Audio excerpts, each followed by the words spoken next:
Assalamu alaikum wa rahmatullahi wa barakatuh. Peace be upon you all, and welcome to the second day of the Future Healthcare Leading Forum 2021.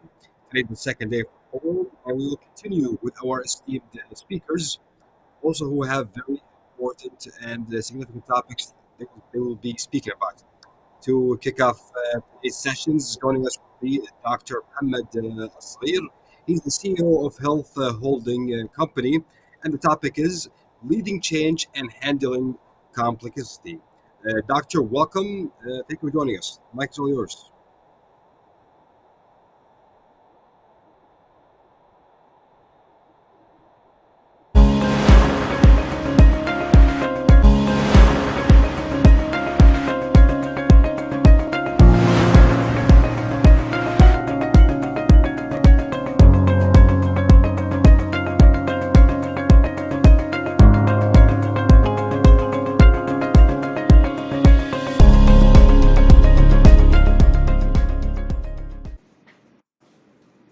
السلام عليكم ورحمة الله وبركاته.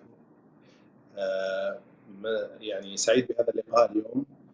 وأحب بداية أن أشكر الإخوان الدكتور أيمن عبدو والدكتور سامي يوسف على الاستضافة، وكذلك شكر خاص للإخوة هبة وعبد الكريم من فريق الأكاديمية. Today's topic is going to be one of the most important topics for the future of the transformation in the health kingdom. And I would like to take you through why the complexity and the change goes hand in hand.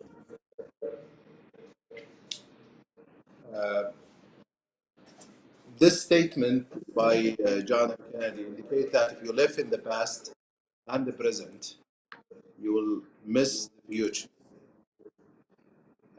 And always it's good to think about the future and how the change will happen and why the change is going to be important and critical.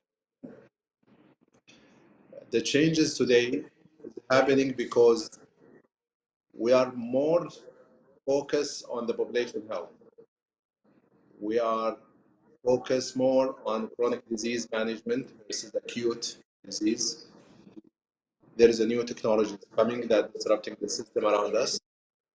There is increase in the cost of care. There is a value-based medicine that's becoming part of the daily work. And the regulatory requirements and governance requirements in the system change around us. This is what mandate that we need to change, because that's what the future is going to be. And there's a tsunami of other reasons also that enhance the case for change. Next, please. So the healthcare is complex and inherently complex because of the factors inside the healthcare. One is that we are required in the future, the patients start to self-manage themselves. The second is the delivery of healthcare services changing. The fourth is there is more and more programs for chronic condition and acute conditions. The public health is becoming part of the care and the long-term care. And the system in this case is made out of multiple segments and multiple actors, and they are interdependent in each other. They depend on each other. When you provide acute care or chronic care, you depend a lot on the public health aspects. When you provide self-care, you depend a lot on the technology, and so on. And in a system, each of these actors, because they are connected, they will affect each other. They will have implications on each other. So understanding the entire complexity is a critical to do and drive the change. Next. So what is the feature that today we have in the healthcare that indicates it's a very complex system and also an adaptive system? That means if you do certain changes in the system will start to adapt in a certain way.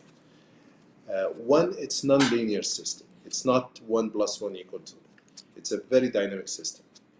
It does not have a point of stagnation or statics. Always there is a dynamic and there is no equilibrium in the system.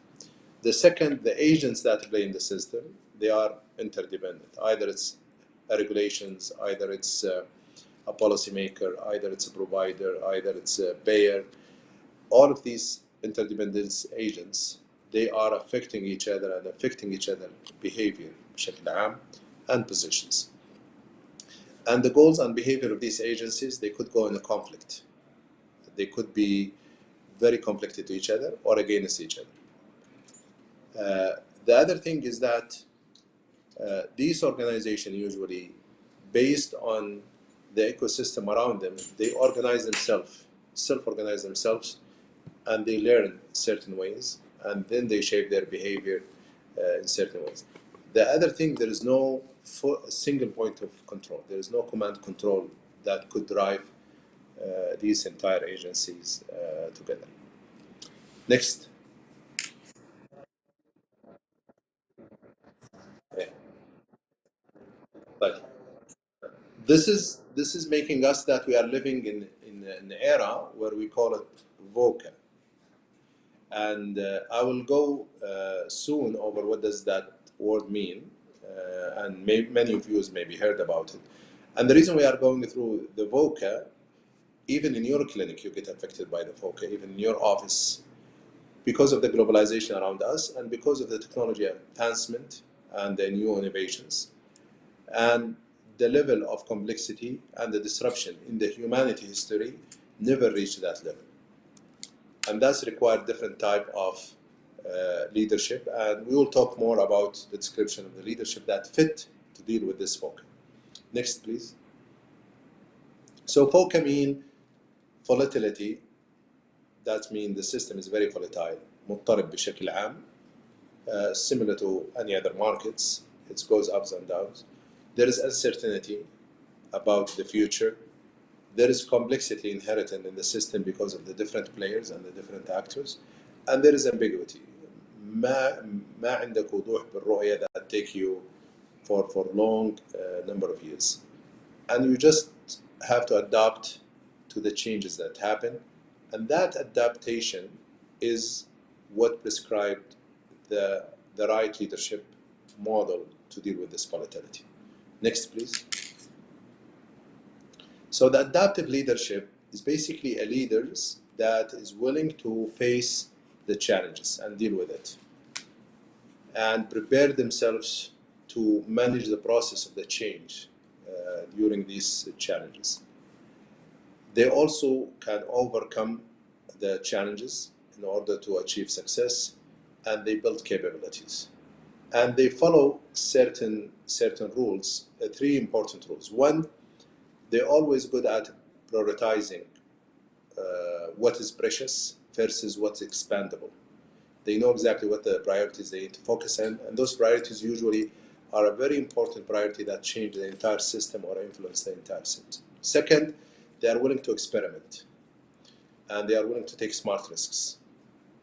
And the third, once they do the experiment and it's working, they are able to scale up, and they are able to have the discipline to assess themselves and receive bad news, receive failure, manage failures. So it's required that level of adaptability. Next. So this is the difference between the technical leader and the adaptive leader that required to manage the change. Technical leaders, they are very good in managing command and control situations. They are very good in telling clear directions. They are very good in developing the relation based on power and fear, based on authority. The order and structure for them is very important. While you come to the adaptive leaders, adaptive leadership, they embrace they don't have answers. And their strength is that they don't know. They always reframe reality. They goes back and they start to define the reality, especially in the ecosystem around them. They are able to surface the conflicts and differences.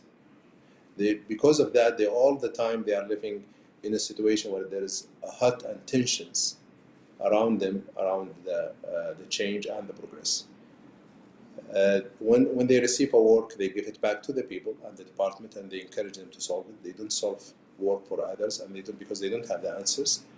And usually they connect people to the purpose. Why we are doing this in healthcare? To serve people, to save lives, and to manage chronic disease. And they are able to work and observe the work, and they can be in the game on the ground, but also they can observe the work from outside. Next. So this is what we call being in the balcony and the game. You can be reflective, you reflect on what's going on, you learn different perspectives, you learn from others, and at the same time you can be in the game to be participating with the team and do the work. Next. So this is require two things. One is the system thinking. The other one is the complex thinking. And let me explain what do you mean by that. The system thinking is the ability to identify the relationship between the different segments and the different components in the system. So in the system today, we have multiple regulators, we have multiple providers, we have private sector, we have multiple insurers, and we have multiple funders. The system thinking is getting you to think about the different levels of the system and to think how they interact and how they work with each other and how they affect each other in a way that you can manage the change as you go on. Next. The complexity thinking in the otherwise is understanding, absorbing that complexity, and then you can start to manage and guide the system in a way that can lead to transformation of the healthcare through innovation, collaboration, and action-oriented ways. That's what you exhibit from that. Next. So this is the difference between the linear thinking, which is normally being inherently in many systems. It's basically you take the entire system, you broke into components, and you think about the components. يعني فيها نوع من reductionist in thinking. You are more concerned about the content. You are more concerned of quick fixes. You are more concerned of seeing who's to blame, which organization, which people, which teams. You are concerned more about making more control to be able to manage the chaos. You are worried about the content of communication. You believe that the organization is fixed and static and predictable. While in the system thinking, no, you are concerned about the entire system. You are concerned about the process rather than you are concerned about the people. You are concerned about the dynamics that happen when the changes happen. You're trying to identify the patterns of the behavior and why these behaviors they happen. You try to understand in the chaos, in the middle of the chaos, you understand the patterns that this chaos work, then you can manage it in a better way. You are very attentive to not only to the content, but also to the pattern of the communication and in the interaction, how it's happened. And we know that the organizations are unpredictable, and the chaotic environment could lead to that behavior unpredictable. And the only thing you can do is trying to understand the pattern to be able to predict ahead of time. Next. So the point of system thinking is to understand the system complexity so that you can identify the simplicity, the simplest way that underline this complexity to manage the system. Next. So this is the entire picture in the healthcare system today. There is the whole system, which goes from the central government downward, and there is the system element, which is including us and today the player in the system, Ministry of Health as a major player, RHD, providers, clusters, FAB, and others, and also to include people who manage the change. There is a behavior that comes in the organization and from the people, and there is events that happen. When a sentinel event happen in any of the organization, it's happened at the level of the organization, but it's happened because of the entire system. And today we only think about the events. The only way we can do the transformation is start to think more about the entire system. Then the people and the behaviors and the events will change. And that's the shift what's going to happen next. So there is a leadership trait to manage. I'll go over them quickly. The type of leadership that could manage the transformation, any of these levels. But the types we need to focus on is the leaders that have personal humility, yet they are very professional to be able to manage the change. And this is a very important characteristic. It's not the vision, it's not only the capability, it's not only the competency, it's not only being able to play with the teams, but more than that, it's required to have that that humility and that professional context to be able to manage the change. Next. So, and this require practices, certain practice to do. I will focus on them quickly. One is you need to give other purpose. Second, you need to have the body and the mind well-being and always maintain. The other thing is you need to think about the growth of the people, being curious, being an agent for change, looking at the opportunity. At the same time, also, you don't mind to show your weakness and vulnerability to the others and seek help from the other and have empathy and compassion. Very important to have compassionate leadership. And when there is a learning happen, you need to reframe the failures and try to get and coach the team and work with the teams where everybody learn and give that psychological safety where people learn. Next.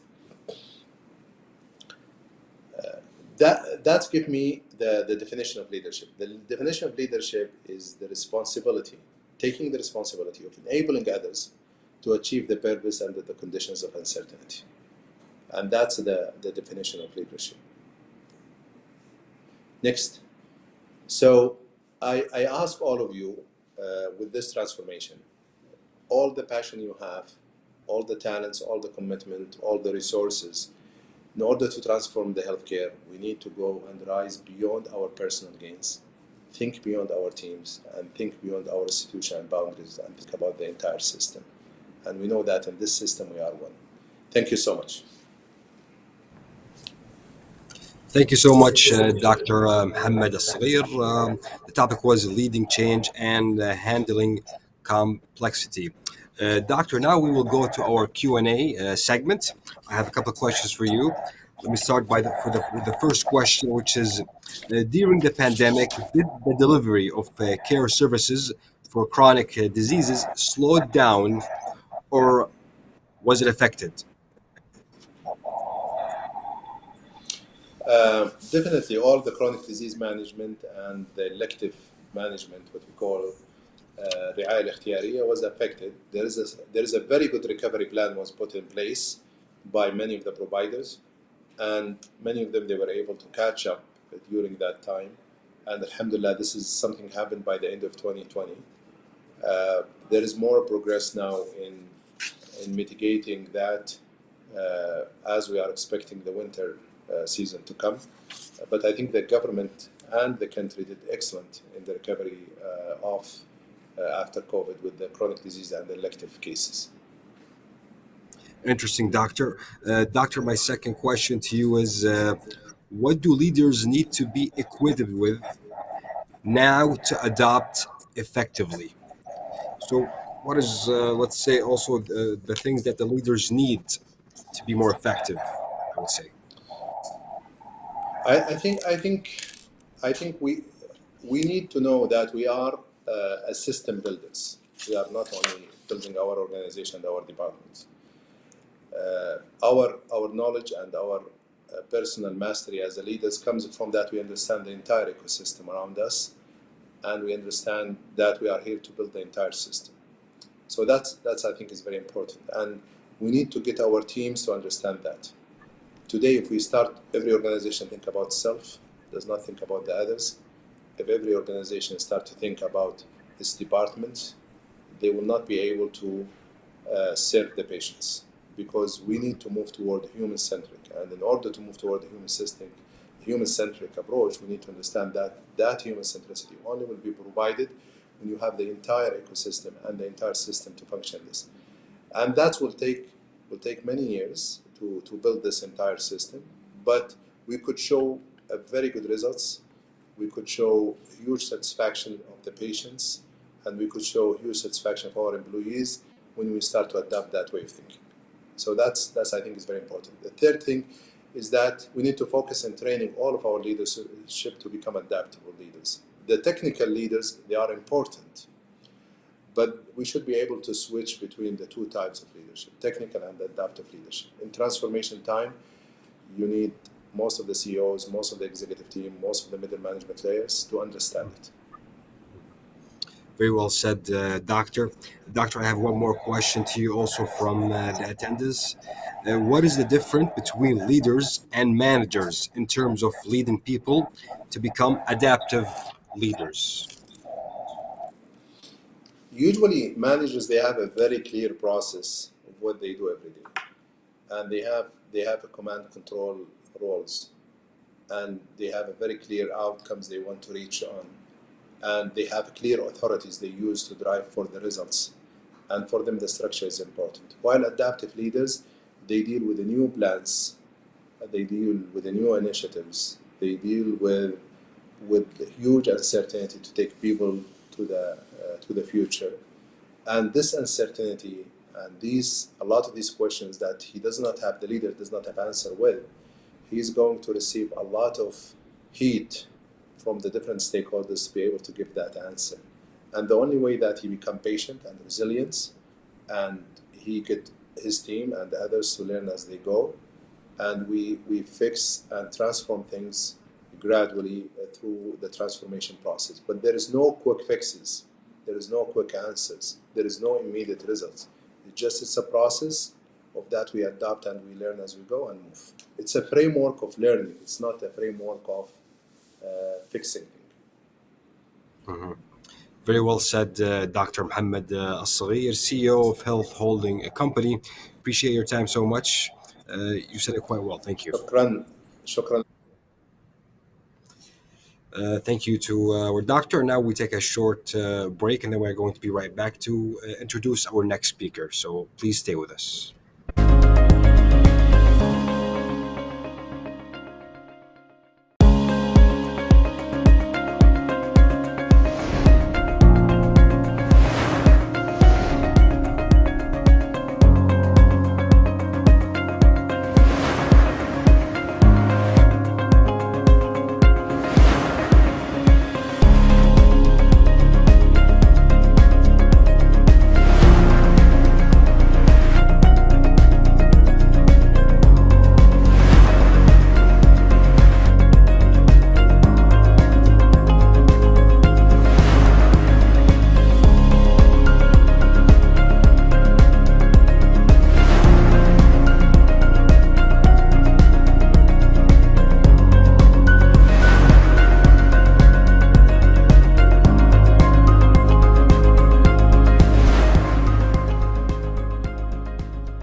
Welcome back, our dear attendees. And now I would like to introduce our second speaker, is Dr. Mohammed Al-Abdel. He's the Assistant Minister of Health and official spokesperson to the Saudi Minister of Health. The topic that he will speak about is communication and community engagement during disaster. Dr. Mohammed, the mic's all yours.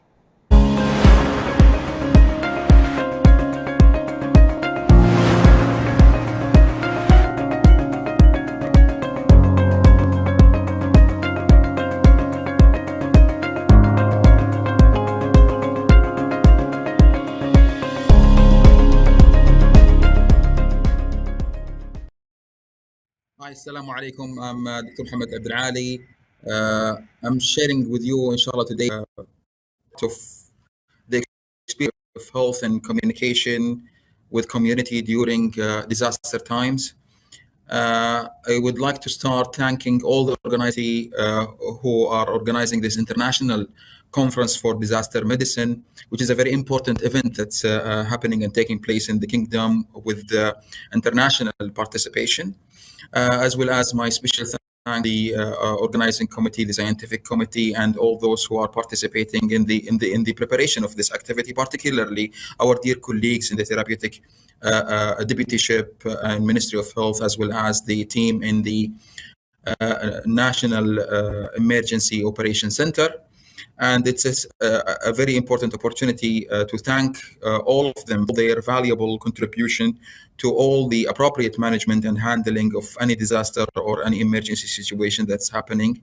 And it's also an opportunity to thank them and congratulate them for the recent announcement of the recognition of the WHO of their office to be, of their center to be the first collaboration center in Emro.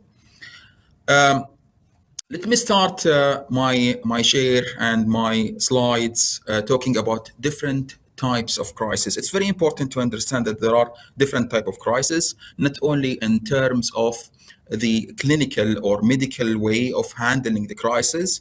The American Journal published in 2020 around 9 different domains or main types of crises. These are not limited to the financial, natural, the technology, which are very important, recently added ones, the public health.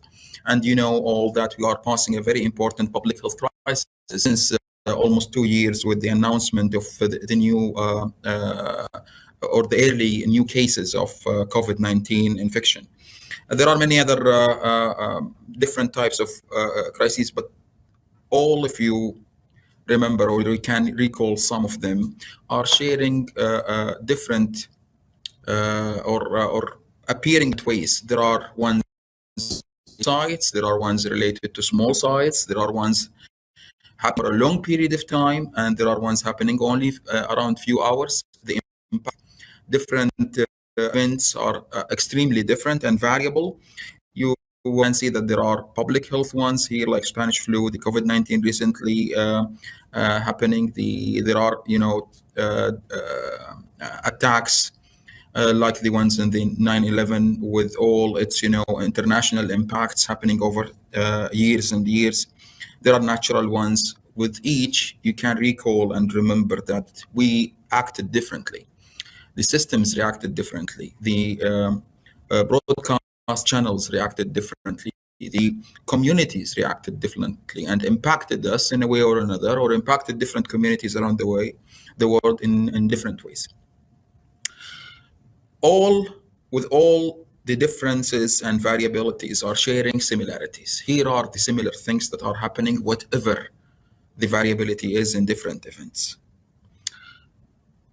First, people will become aware about it, and then they will start thinking and talking, and maybe rumors will start, generating around the event, and the spread is going to be amplified with time. In no time, a 1 to 10 to 100 to thousands to 100,000s, maybe millions of people will be aware about the event, depend on its, risk, danger, and impact. And one of two things will happen. People will start to act in a way that attract them to go towards the event. Why is that? Maybe curiosity, maybe seeking more information. They are afraid that there are people who are relatives or close to them who involved in the event, and they would love to help them or know danger or if there are people who may be not related or close but maybe in need of their help and in their. The second reaction is the opposite, fear that will lead them to be in a situation, flying away from the situation, maybe in a chaos and catastrophic way. The third reaction, which is in middle, but this will never happen, just like that. It needs an intervention. It requires an intervention that will only happen if someone is prepared and planning to do the communication to let people ease appropriately.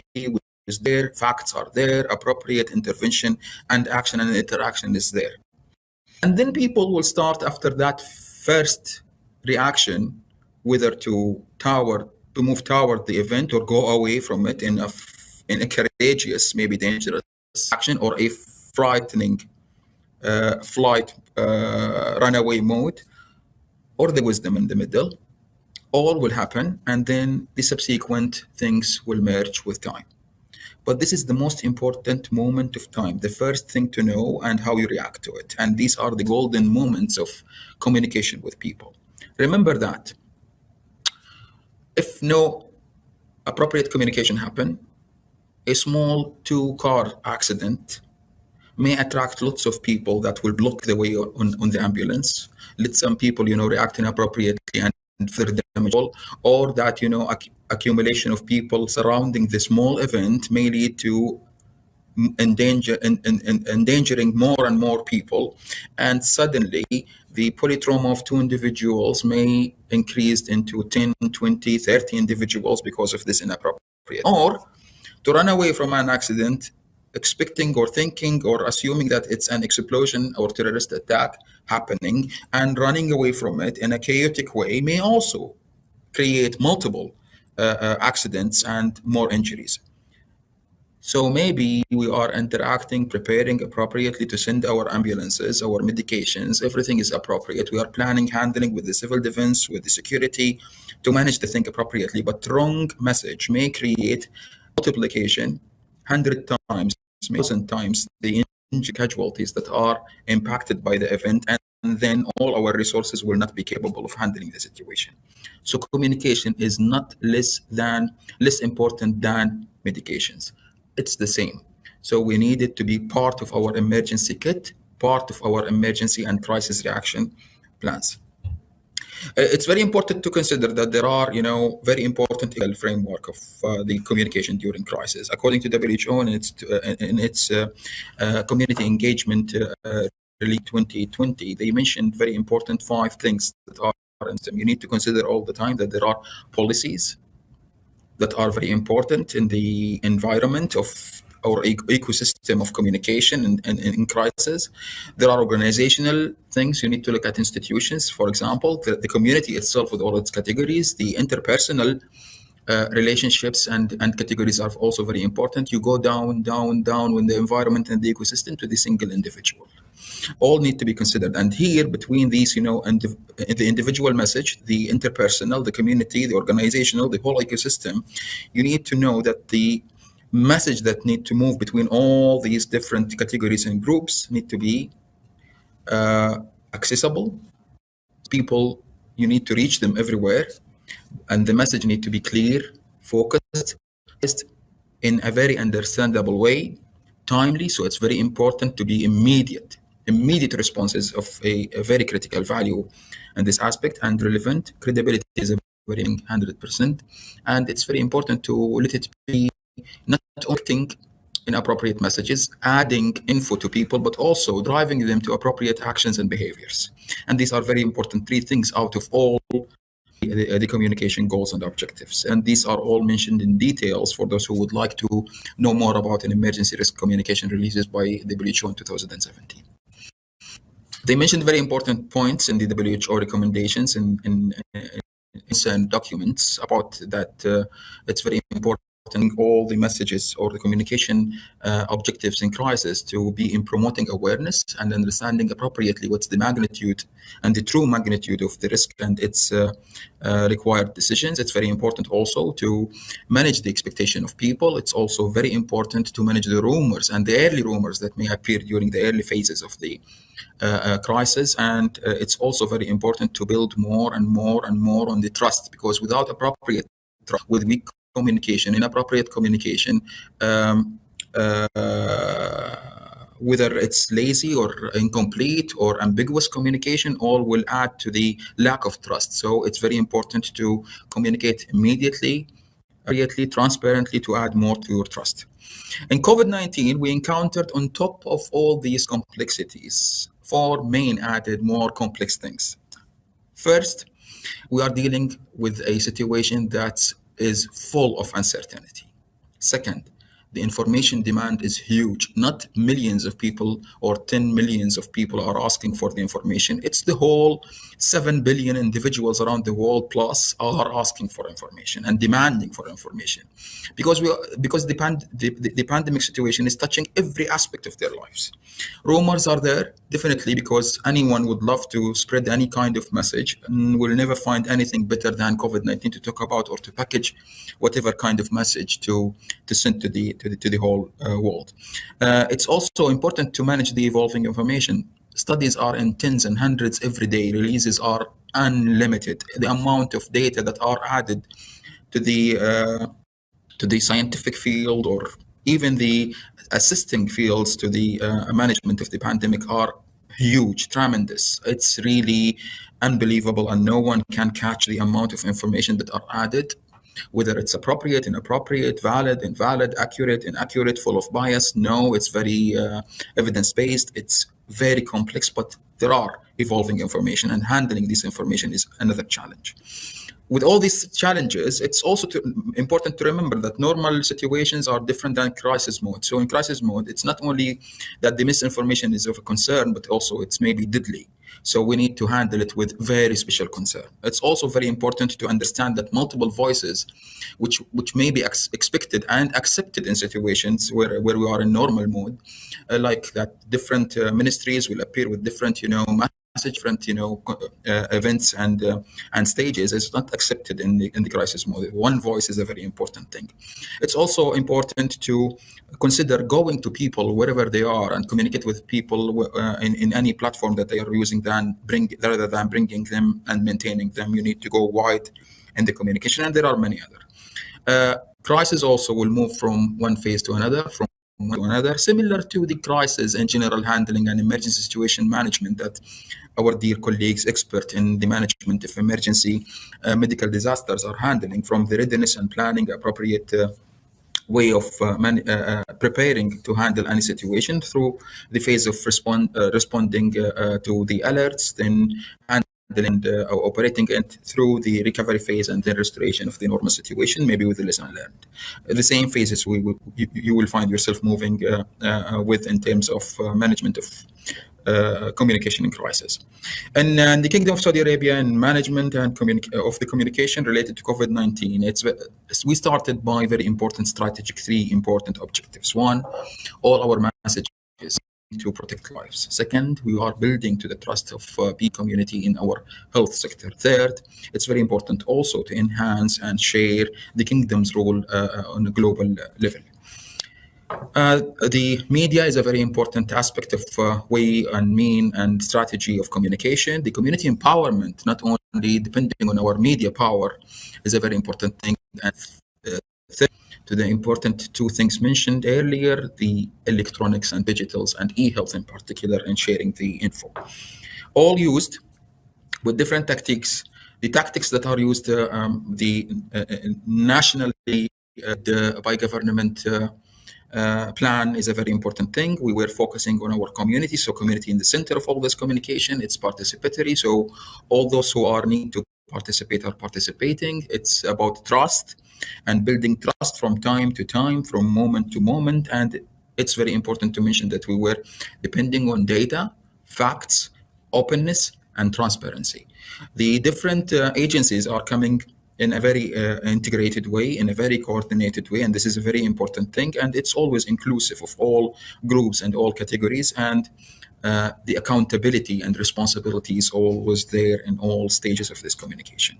One example of this, coordination happening, there are more than 25 authorities and ministries and agencies, governmental ones, participating in one main committee responding to this pandemic, supported by many other committees in the management and handling of the response to COVID-19. Another example, the centers, the national centers that responded to the pandemic.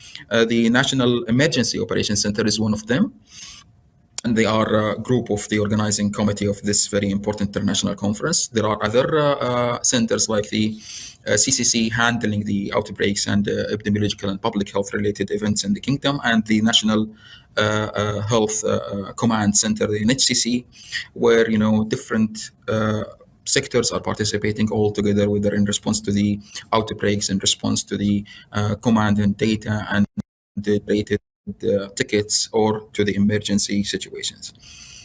The outcome of all these, way of tactics and measures and way of handling the pandemic are unlimited number of means of communication, messages shared with people, and we tried our best to approach with different languages. 8 languages already handled during the campaigns.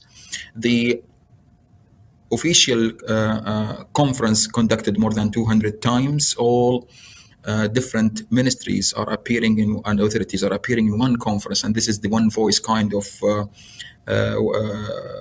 management of this pandemic. There are many examples of how the outcomes were there, but the most important thing are the impact of all these outcomes and activities. We'll focus only on 2. very important things. Look at the mortality rates in the kingdom among all the G20 countries. You will see that the fatality rate is really documenting the impact of this, and this is related to the saving lives.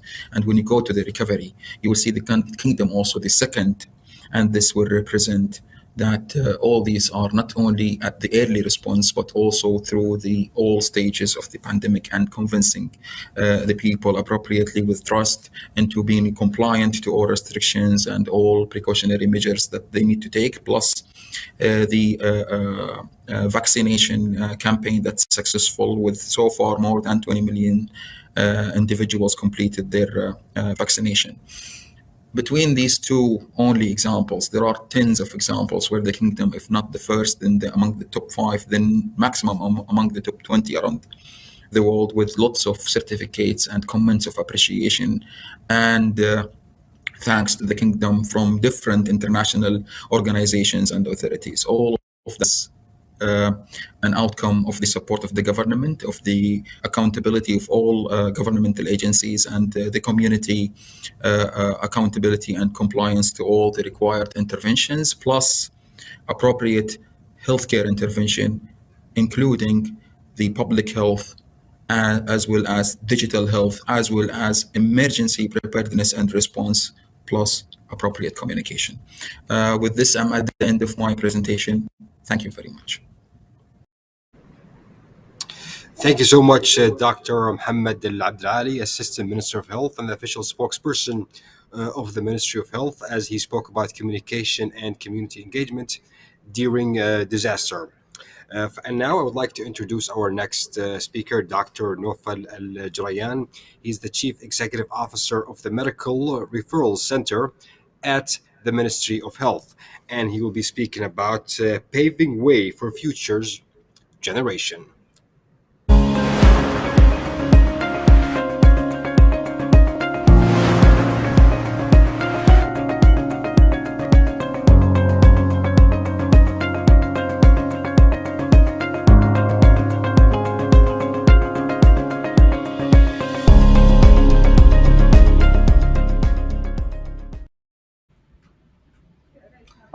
Assalamu alaikum. Thank you very much for having me. I'm really excited to be among such great speakers and leaders of the healthcare system in Saudi Arabia. It's a pleasure to be here.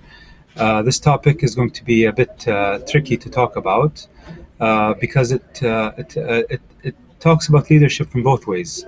From the people that we want to be future leaders, and from our perspective, if I consider myself as the older generation to support the next generation.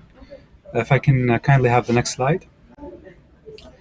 So, how do you define leadership? Whoever has been attending, can you go back, please, to the previous slide? Yeah. So, if we want to talk about defining leadership, and whoever has attended the last couple of days would, or today and yesterday, would know that we heard many different definitions. If you would put a leadership definition in Google, you would get around 2 billion results in less than a second. So the definition of leadership is really, really difficult. And going through this topic many times and trying to find out really makes it difficult for us to truly define what leadership means. Next slide, please. So leadership, a lot of people, so when we talk about the definition and what we want out of leadership, it actually comes down to what we want people to think about us. Because if we have a definition of leadership, then we'll be able to lead with others and give others role models to look forward to. There's a funny quote by one of the sitcoms, The Office, when they asked Michael Scott, what would you rather be feared or loved? So, and he answered easy. He wants both. I want people to be afraid of how much they love me. So, is it that we want to be liked or respected? So, if you're fair, clear, kind, and firm, you'll gain trust. You'll gain respect, not fear, and you'll be liked.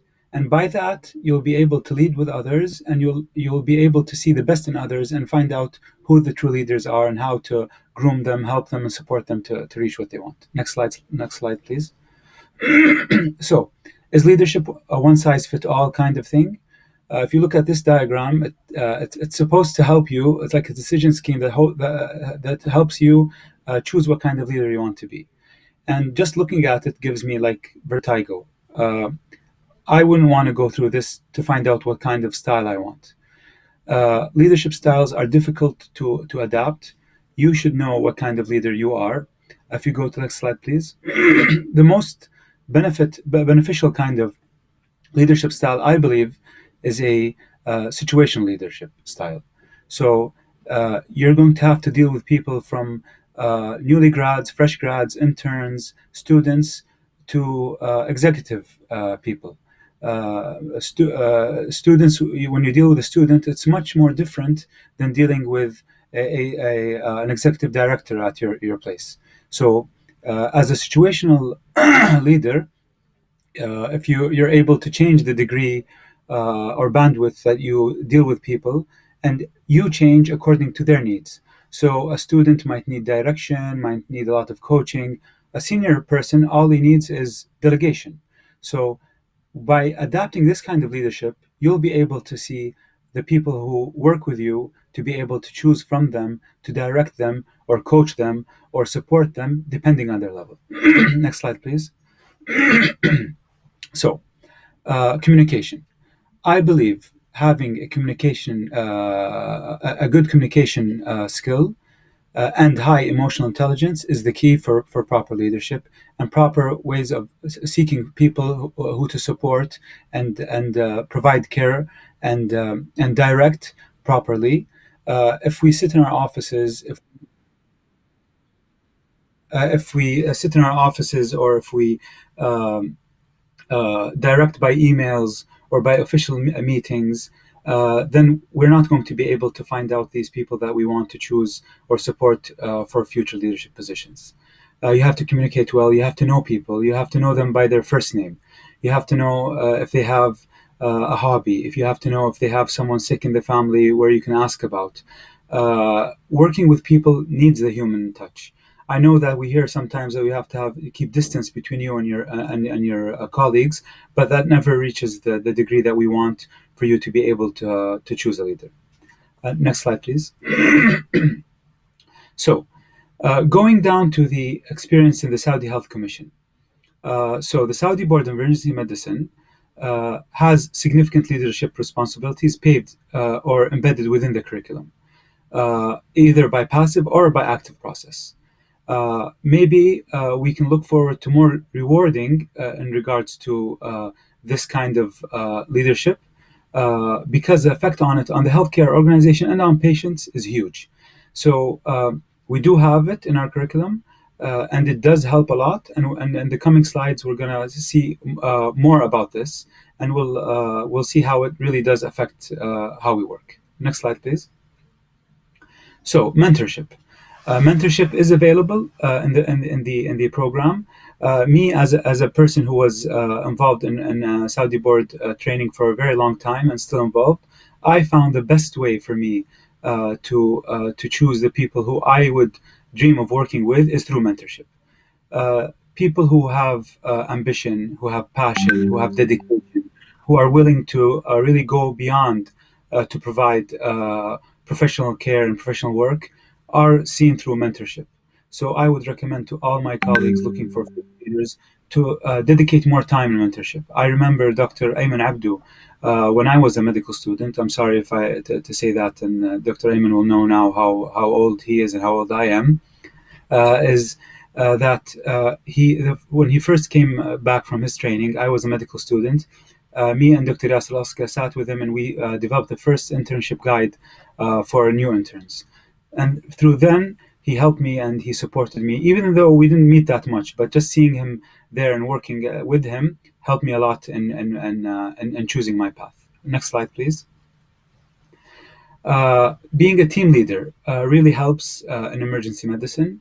It provides experience and situations where this young leader can be exposed to leadership skills, deciding patient care pathways, discussing with other teams, improving their skills towards leadership. Next slide, please. As an educator, I would recommend to all my colleagues who are looking for future leaders and all my colleagues who are planning on becoming leaders is to be more involved in education. Attending a lecture and seeing a person speak in front of you, being able to deliver a message, gives you a lot about how this person is as a public speaker. We just saw Dr. Mohammed Abdelali before my talk, one of my mentors, and we saw how, as a public speaker, he has a great grasp on a lot of what's going on. He has a great method of delivering messages, and that didn't happen overnight. It happened by working a lot on delivering messages, on understanding, reading, and going through things. So I would recommend as future leaders to attend and speak in public issues and lectures and so on and so forth. Next slide, please. Within the curriculum, so everything starts with a seed. So if we embed leadership within our curricula, and it does have to be there, and I recommend all program directors and educators to embed this within their curriculum, telling people about the importance of proper leadership, teaching them what leadership is and what are the traits they have to gain, what are the skills they have to develop, and so on and so forth, would make the biggest difference. And you would see the effects. You won't see them soon, but you will see them for sure. Next slide, please. So if you look at CanMeds, I really appreciate how much the Saudi Commission for Health Specialties invested in this, and the Saudi Meds also, where they embedded leadership as one of the domains for a medical expert. So we know that this has a huge impact on patient care delivery, decreases mortality and morbidity, improves team building and multidisciplinary teams, and so on and so forth. It's not only about knowing the material they learn, providing good care, but being a leader really affects everything. And you can be a leader anywhere. You don't have to be a leader of an organization to be a leader. A leader within your unit, within your group of colleagues, within a study group. Every level of teams has a leader, and working on that aspect makes a big difference. Next slide, please. So you maybe hear me say teams a lot, because proper leadership is a proper team. If you go to any kind of leadership book or team building book, you'll see how they focus on the proper leadership and how it affects the team. A dysfunctional leader it means a dysfunctional team. And this is a great book that if you have time to go to, it's called The 5 Dysfunctions of a Team. I would recommend anyone to read this. This book was recommended to me by Dr. Saadi Tahir, who I really respect, and as a mentor really gave me a lot and taught me a lot in leadership. Next slide, please. So a leader is an influencer. If we look at any kind of leader, put a leader in your mind. If it's Prophet Muhammad sallallahu alaihi wasallam, if it's Prince Mohammed bin Salman, if it's anyone you really think a leader is, you would really see these traits there. So describe. When as a leader, you would describe the behavior, not the personality. You would say, coming late to the morning rounds is not recommended. You wouldn't say, why are you late every day? Avoid labeling. We always tend to label because it's easy to say, it's easy to blame.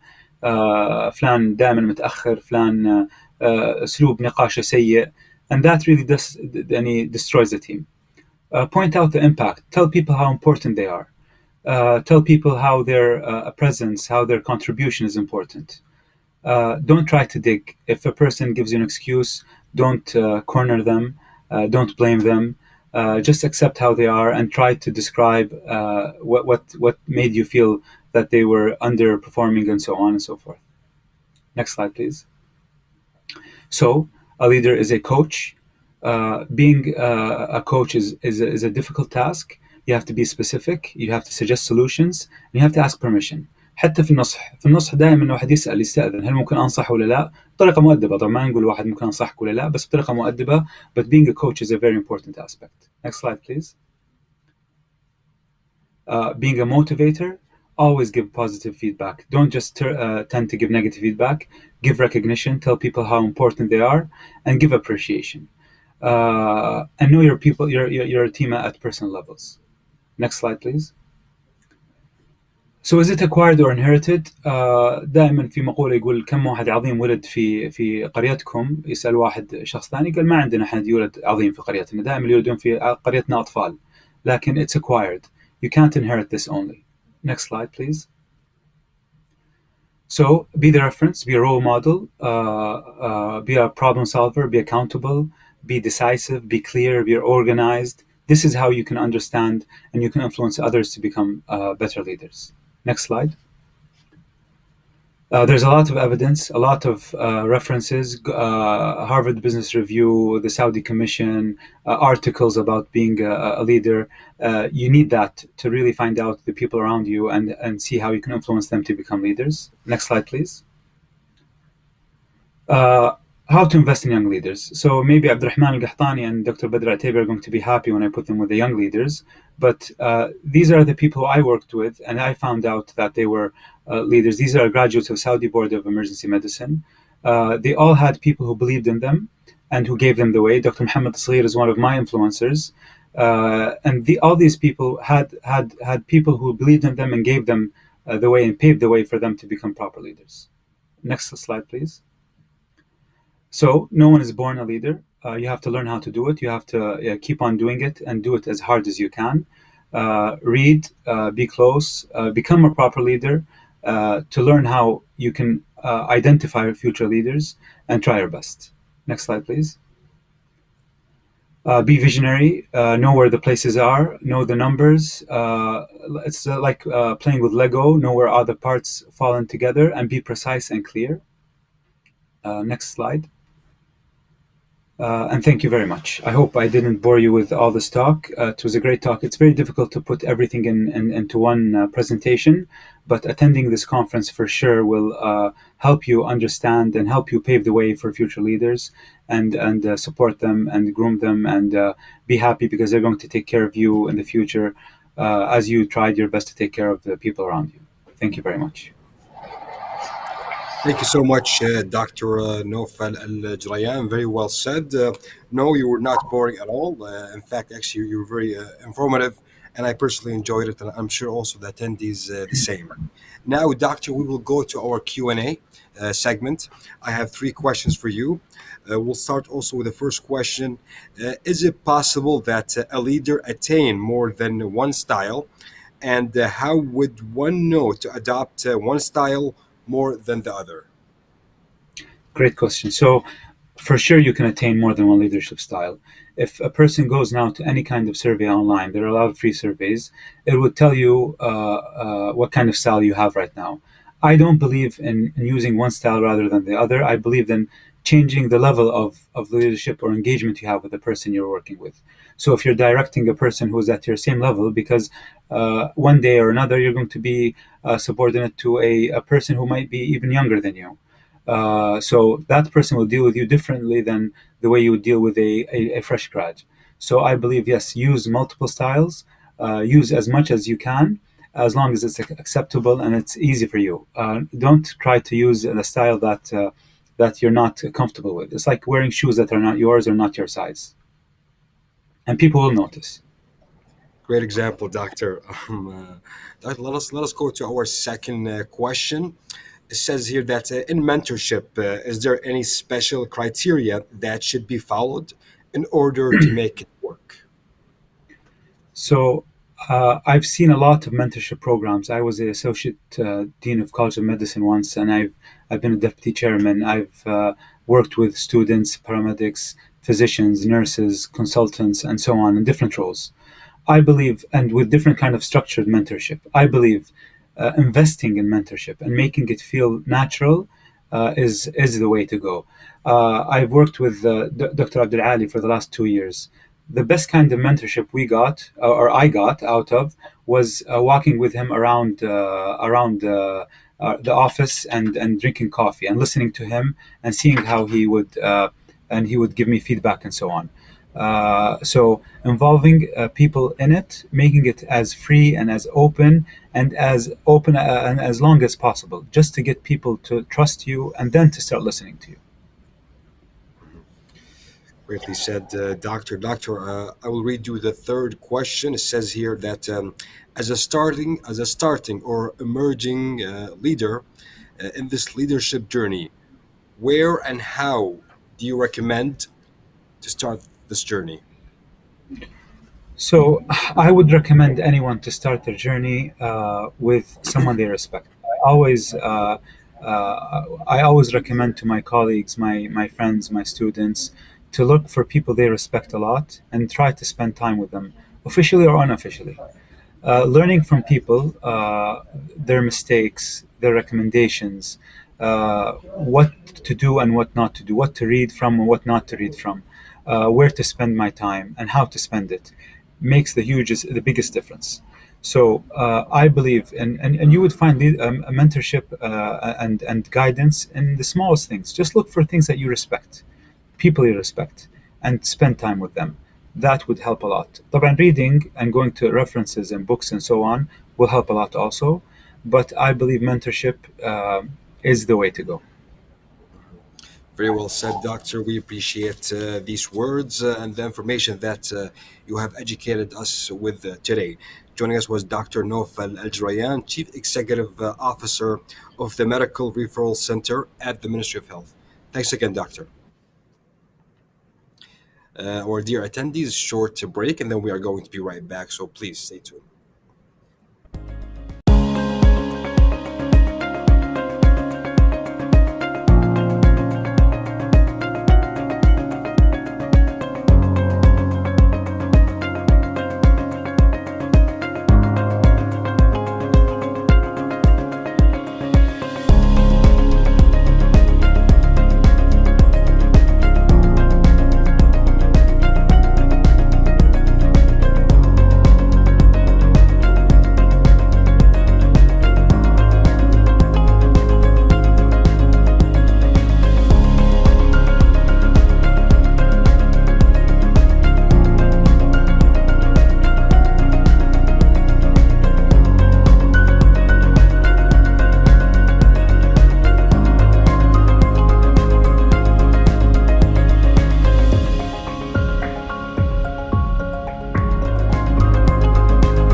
And welcome back, our dear attendees. And now I would like to introduce another distinguished speaker, Professor Hanan Belkhi. She's the Assistant General Director of Antimicrobial Resistance World Health Organization. She will be speaking about Road to Geneva. Doctor, the mic's all yours.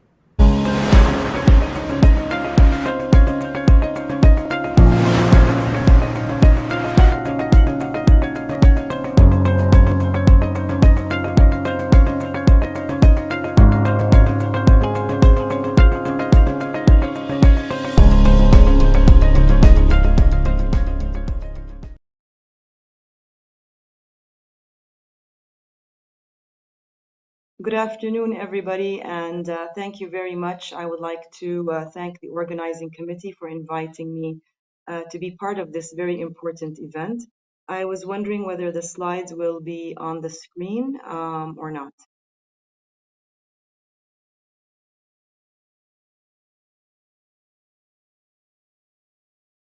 Can I have the slides, please?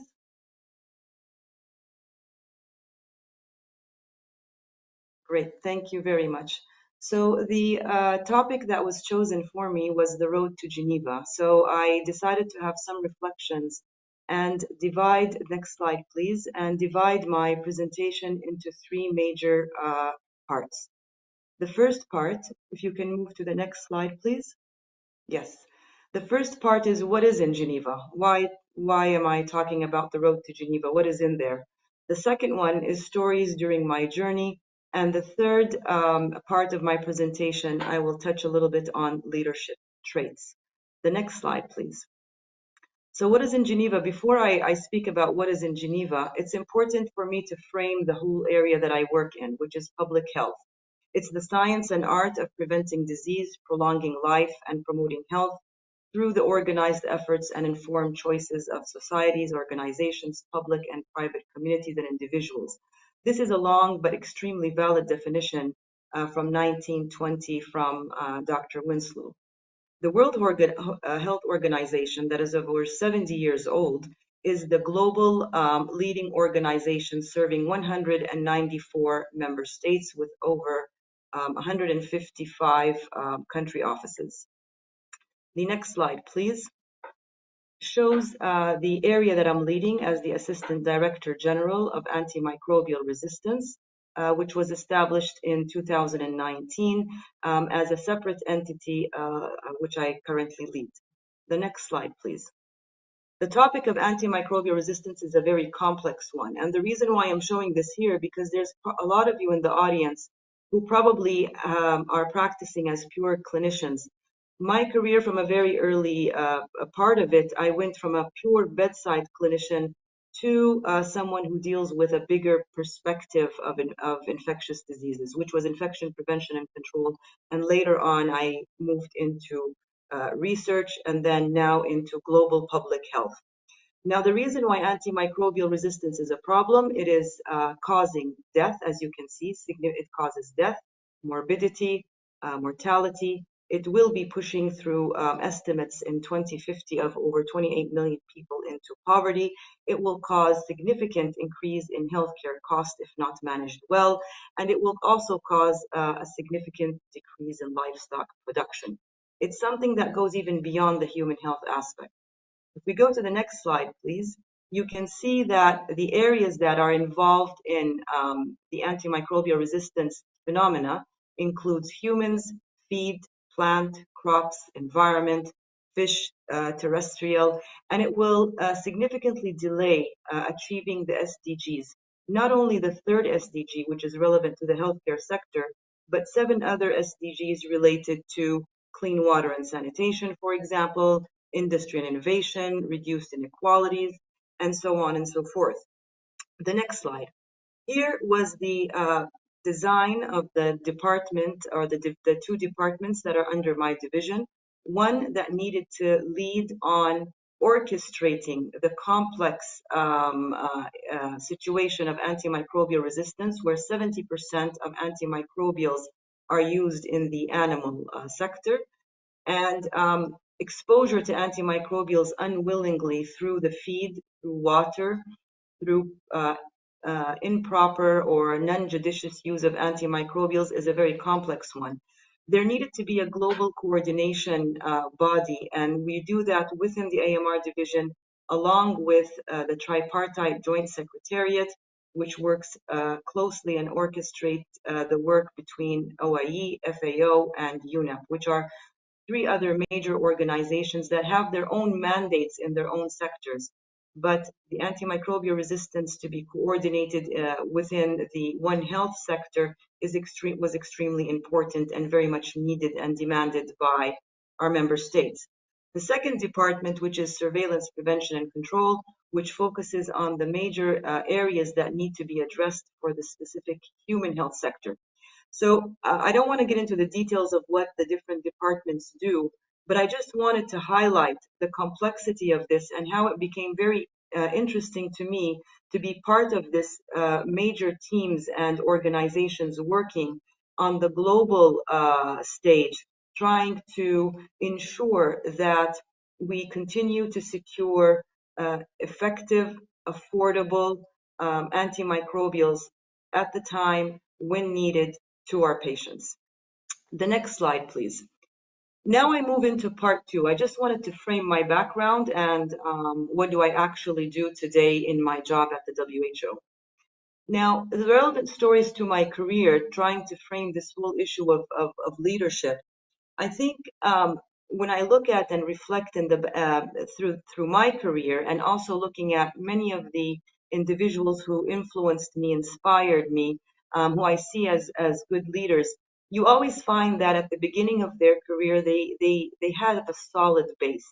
So if you're going to be a clinician, be one damn good clinician. If you're going to be a pediatrician, be one good damn pediatrician, and so on and so forth. So having that strength in your basic undergrad or your basic primary discipline is extremely important.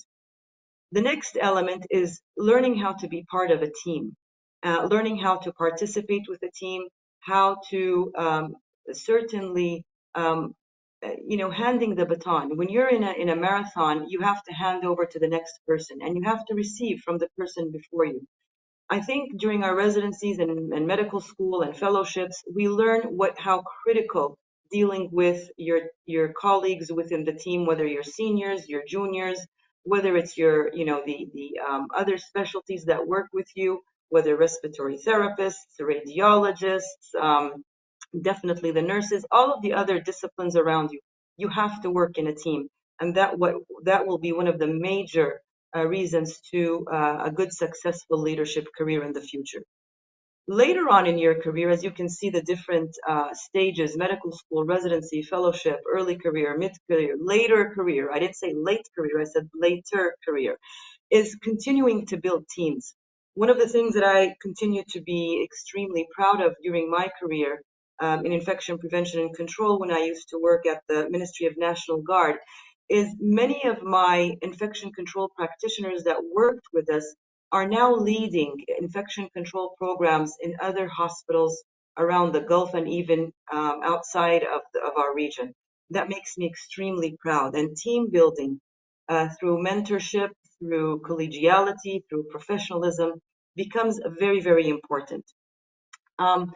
So I'm going to give you three quick stories of stories that I had experienced during my career. The first one was changing policy. And this actually happened during my second year of residency when I was at Mass General Hospital. But we had to do a rotation in one of the suburbs for a month. And as the second year resident, we were leading the teams in the suburban hospital. I remember being on call and asked to evaluate a patient who was a newborn. And looking at the maternity history, I recognized that the mother was hepatitis B positive. And the hospital did not have HBIG or immunoglobulin, where there's the policy where you have to give a newborn within the first 12 to 24 hours immunoglobulin and vaccinate them right away. I was just a second year resident. I spoke to my senior resident, who used to be our backup call in the main hospital, and told them the scenario. My senior resident asked me to immediately communicate with the senior in the hospital on site, discuss the situation, and eventually it took some time, but eventually we changed the policy within the hospital, and hepatitis B immunoglobulin became available, and they were able to develop a policy that was instituted at the time. I felt extremely proud. This story not only tells you that you have to be vigilant and aware of what's going on, but asking the right questions, getting support from your seniors is extremely important. And the team lead from the main hospital complimented what I did and made it very clear to me that that was the right thing to do. I'm not saying that we need to be complimented on a regular basis, because then that becomes a little bit too needy. But I think there are areas in your career where it's important, whether you're a mentee or a mentor, that you identify areas of excellence in your team. The next story that I'm going to give is about communication. And this was, I'll make this one very short, but we took care of, or I was the fellow at the time. I was a pediatric ID fellow. I took care of a child who ended up with lacrosse encephalitis, was admitted to the hospital. It was a reportable disease to the Department of Health. And my consultant at the time told me, Hanan, you're a good communicator. Why don't you be the focal point for the Department of Health? There's going to be a ton of paperwork to be done, and probably some investigative work by the Department of Health. Apparently, a lot of people would want to avoid that type of communication and relationship because it's a bit daunting. It's beyond patient care, and the value of it is not quite obvious to someone who is very early in their career. I took that opportunity, and again, the punchline here is when my mentor told me, Hanan, you're a good communicator. So I think being humble, providing time, allowing to do things that are out of your comfort zone, listening to your seniors in when guiding you, that sometimes in medical terminology, we use the word scut work. We don't like to be given the trivial, what we assume are trivial things, or things that don't have major impact on patient care. These types of delving into the unknowns is extremely important. And to have the right communication is extremely important. And that's why I eventually learned that not only communication, but effective communication is extremely important. If you can click one click, please. The next slide. Sorry, I did not advance my slide. So that was the next one, please. And the next one, which shows effective communication. Click one more time, please.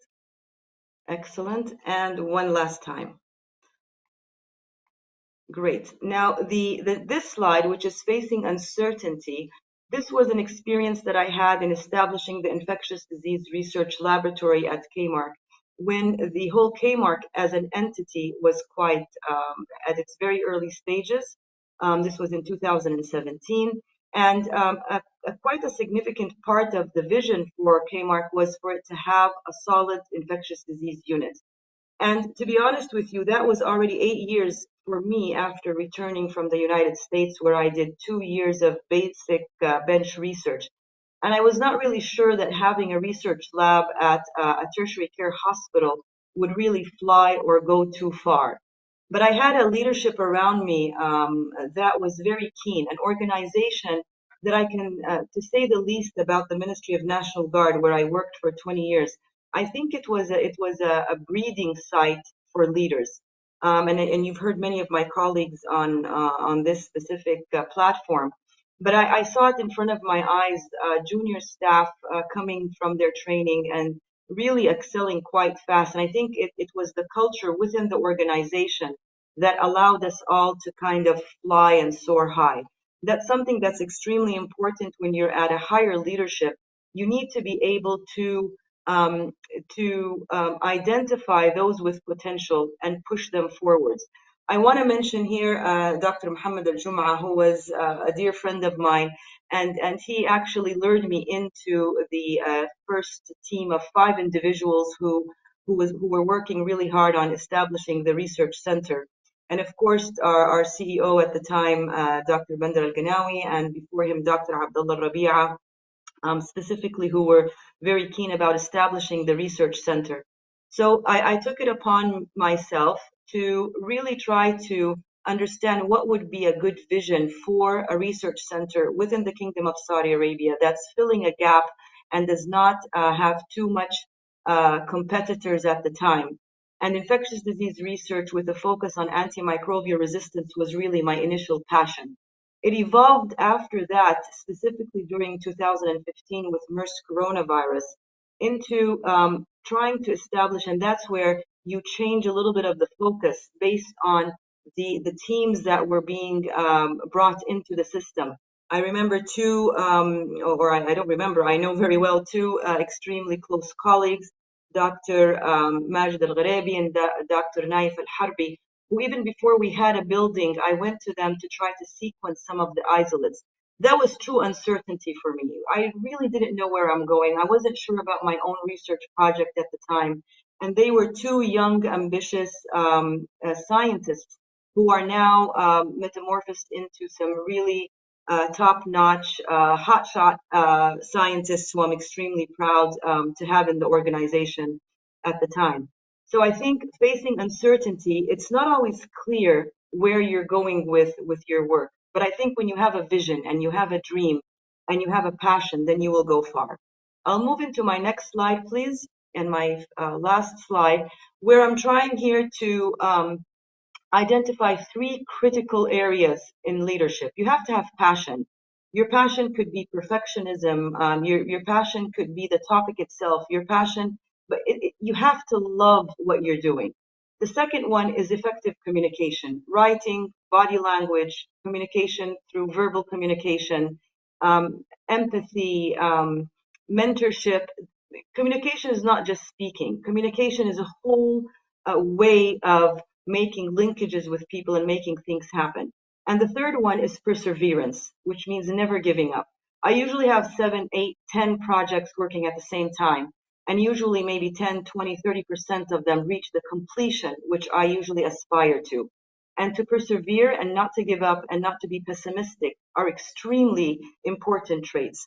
One more click, please, and we're almost there. So those were the three major ones, but I want to add a few other critical characteristics or traits that are important for a leader. Being self-motivated. Don't wait for people to continue to pat on your back. Make sure that you do what you want to do. Make sure that you try to find venues to figure out how to get where you want. Influencing and not manipulation, extremely important. Avoiding the status quo, very important, that you don't want to just take things face value. You want to make them better. Every day you're at work, you're doing your work, and you're making it better.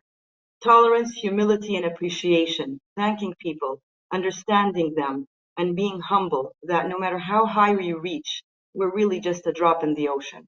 And the last thing is investing in the careers of your team members, which is something that you will find extremely rewarding. And I think with that, I reach my last slide, and you can click one more time for me to say thank you. Thank you to the audience, to the organizing committee, and to all of those who inspired me throughout my career. Over to you.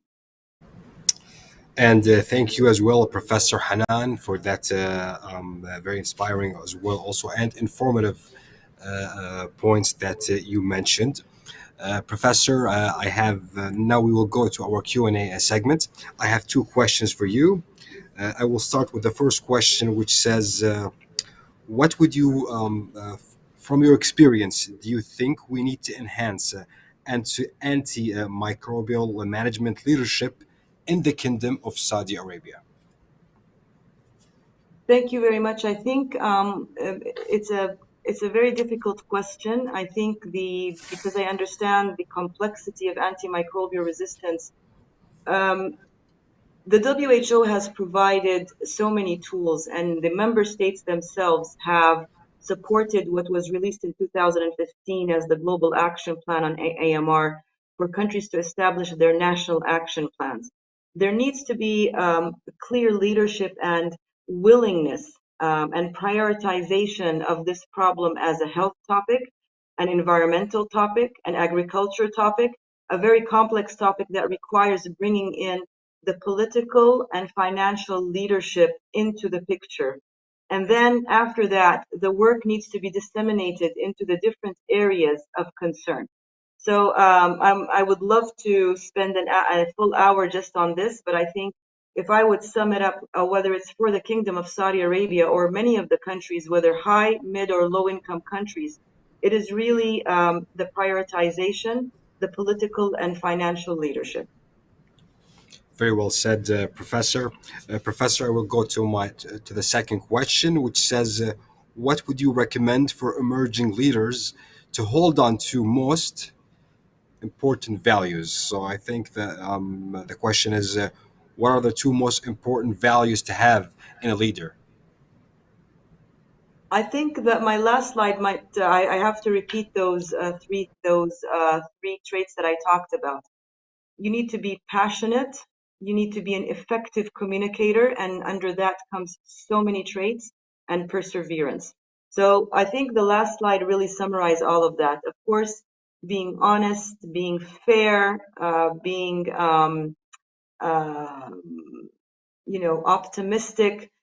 A leadership is not one or two or three values. It's really also understanding what are the traits that work for the specific task at hand, for the specific obstacle at hand. So there are times where a leader needs to let go, and there's a time where a leader needs to push forward. There's a time where a leader needs to step down, and there's a time where a leader needs to step up. So it's really not, there's not one simple equation for this.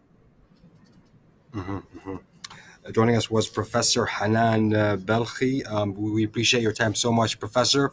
It was very informative, inspiring as well. Appreciate it, and hope to see you soon. Thank you. Our dear attendees, short break, and then we are going to be right back. Stay tuned.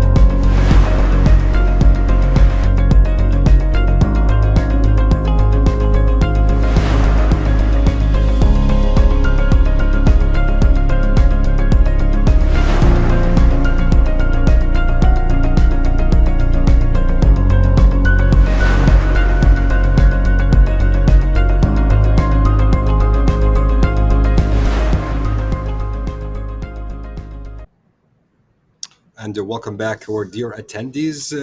Now, I would like to introduce another distinguished speaker, Dr. Abdel Mohsen Al-Sawi. He's an executive director of medical services at King Abdulaziz Medical City. Doctor, the mic's all yours.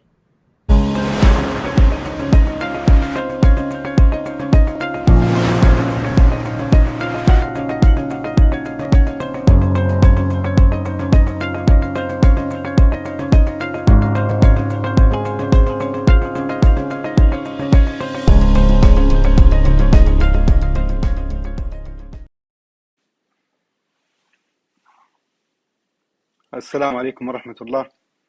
مساكم الله بالخير جميعا. I would like to thank the organizing committee for the invitation and thank the audience for being here and holding up their screens until this busy time of the day.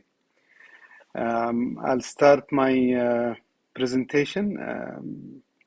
Okay, the slides are up. So the presentation that I have been assigned for today is the Tales from the Patient Safety Board.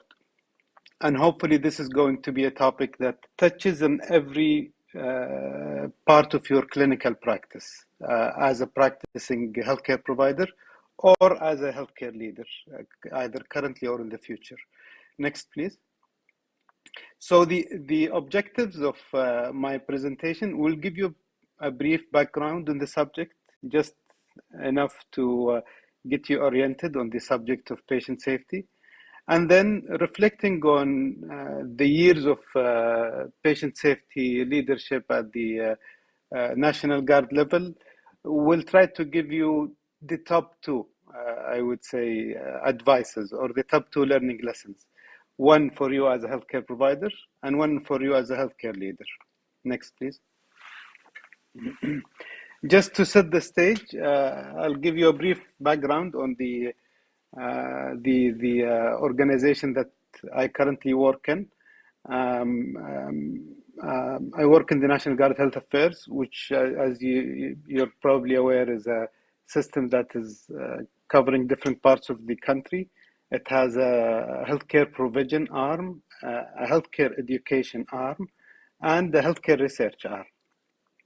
So I'll take you to the central region aspect, where most of the topics and the stories of today will come from. The King Abdulaziz Medical City here in the central region is one of the largest in the nation in terms of capacity, around 2,000 operating beds, 42 theaters, almost 200 critical care beds, and 200 emergency room beds, around 5,000 employees, and more than 1 million active files. And the volume of activities is massive for that part of the system, which is just in the central region in Riyadh, representing around 2 million plus outpatient visits, and 60,000 plus admissions, 30,000 plus surgeries, and more than 300,000 emergency department visits. These numbers are important because each of those encounters is an opportunity either to do well or to harm a patient. And that's the subject of our topic today. Next. So I always prefer to start with a story, a patient story. Next, please. However, in today's case, I have 6 potential stories that are important to set the stage. These are called the International Patient Safety Goals. And these are the areas where health systems tend to do bad or tend to fail occasionally. So these are the leading areas of attention or focus when it comes to patient safety efforts. The first is identification. All of us has heard stories of patients who have received, say, wrong blood by mistake, or wrong medication by mistake, or even a wrong meal when they're allergic to something. That's why it is essential that in all cases, all scenarios, 2 unique identifiers are asked and ensured before any clinical encounter. The second patient safety goal is effective communication. Most of us has heard of a patient who has either when you start your on-call and a patient deteriorates in the middle of the night, no one has told you that they're sick, no one has told you that they're unstable or potentially crashing. So that's the importance of handover, or the importance of communicating your orders effectively in a very clear way. So when you order a dose of 4 milligrams or 4 grams of magnesium, someone will hear it as 4 milligrams or 40 grams. So the role of effective communication, either spoken or written, is very important. 3 is the safety of high alert medications. These are your mixed electrolyte solutions, or your vasopressors, your chemotherapeutic agents, any medication that even the slightest error can lead to major harm or fatality. Fourth, and one of the very critical patient safety goals, is ensuring safe surgery. We always hear stories of either retained objects after surgery, or surgeries to wrong body parts, or any other mishaps that could go with a surgical intervention. Fifth, linking with Professor Hanan's talk in the previous lecture, is the risk of healthcare-associated infections. Patients come to the system, to health systems in general, for treatment. However, unfortunately, in a lot of occasions, they end up catching up infections and harm from the healthcare system, being a pulmonary infection, a healthcare-associated pneumonia, a catheter-associated infection, any of the healthcare-associated infections that could happen and lead to major morbidities and mortalities. And finally, is the risk of falls within the system. So these 6 areas are very critical when you think of where could the either the healthcare system in general the hospital system in general, or you as a provider, could potentially induce harm to patients. Next, please. So for that reason, safety is the core of healthcare quality domains. There are 6 domains when it comes to healthcare quality. Healthcare has to be effective, gets you the results that it intended to be, has to be efficient with minimal waste of resources, has to be timely, waiting for surgery or waiting for your clinic appointment or waiting in the waiting area. Has to be patient-centered and has to be equitable. However, all of those are nothing without a safe delivery system.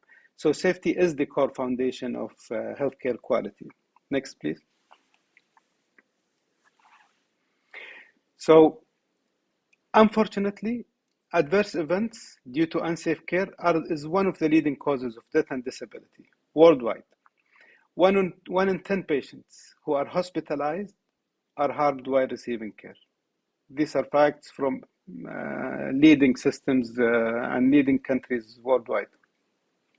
This harm is preventable in up to 50% of patients. 15% of total hospital expenses are a direct result of adverse events, unfortunately.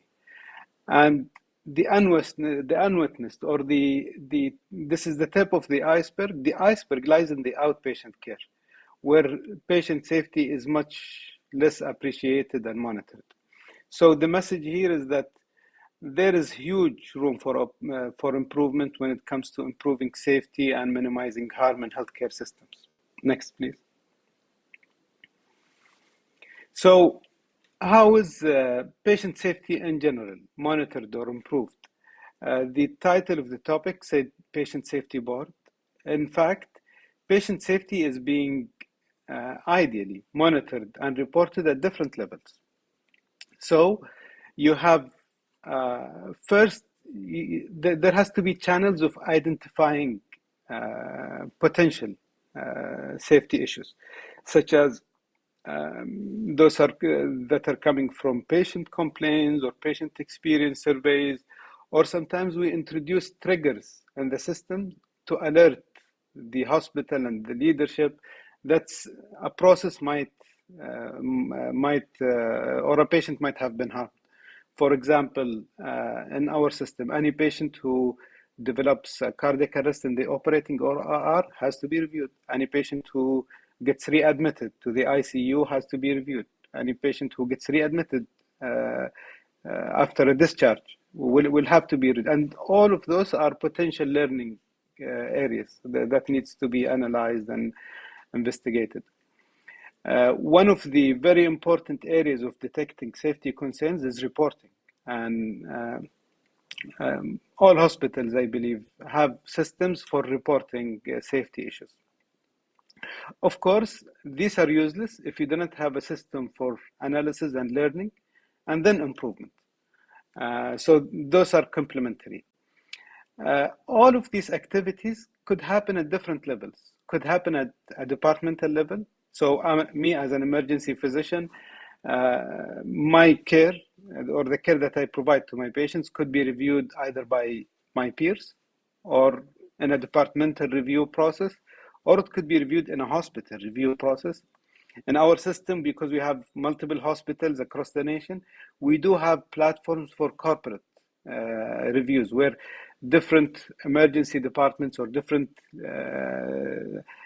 specialists from the hospitals will sit and review patient safety journeys and ensure that the gaps or the defects or the potential defects are being addressed. And of course, there are the national platforms to improve, to analyze, monitor, and improve patient safety, such as the efforts done by the Patient Safety Center. So any of these could be a patient safety board that will provide useful learnings for us. Next, please.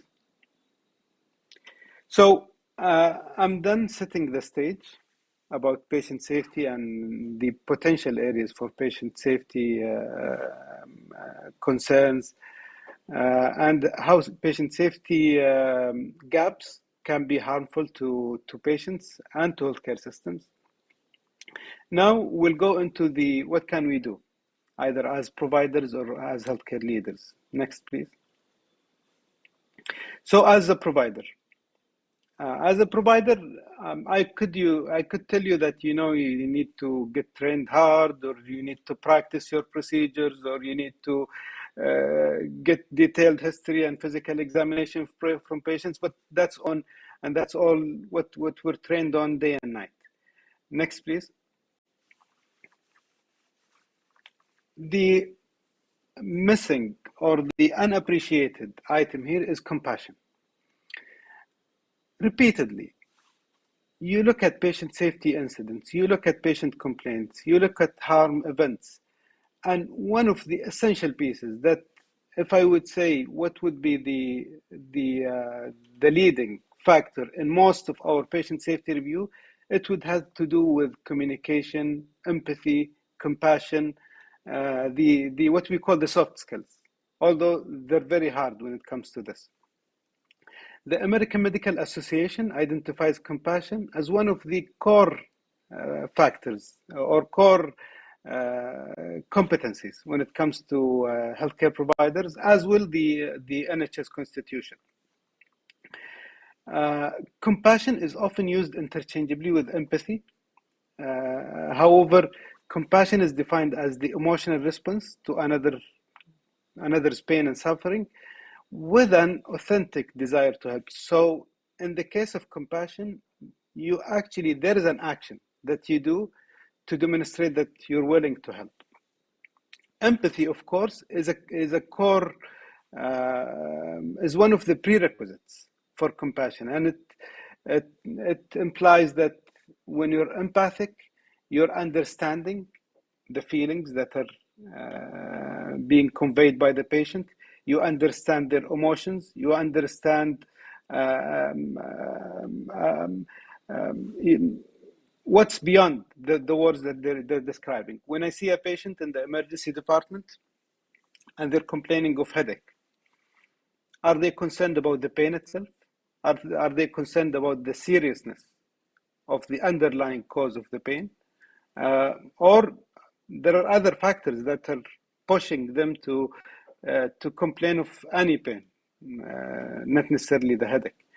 So that's when you go beyond and try to link emotionally with your patients. Next, please. So how can we do this? We're well trained on what our brain needs to do when it comes to patient encounters and patient care. However, what's in front of you is just to highlight the importance of it in that entire clinical process. When you see a patient, when I see a patient in the emergency department, and I go immediately and I ask them what's wrong, وش مشكلتك, is very different than when you enter in with a warm smile, when you show them empathy, when you give them kind words, سلامتك يا عمي ما تشوف شر إن شاء الله. Those kinds of words, although it doesn't add any significant time to your interview, it reassures patients. It shows them that you care. So starting your clinical encounter with a show of empathy, as well as ending your clinical encounter with a warm closure, just to complement that exercise that your brain has just done in digging into the history and the clinical examination. You open with your heart and you close with your heart. And that would be my message for you as a healthcare provider. Next. Going into the, as a healthcare leader, one of the core foundations, if you lead any healthcare system, next, is how to introduce a safe culture. And the safe culture is the core foundation of any healthcare system to be functioning safely. It has multiple domains. People has to be able to be working in teams.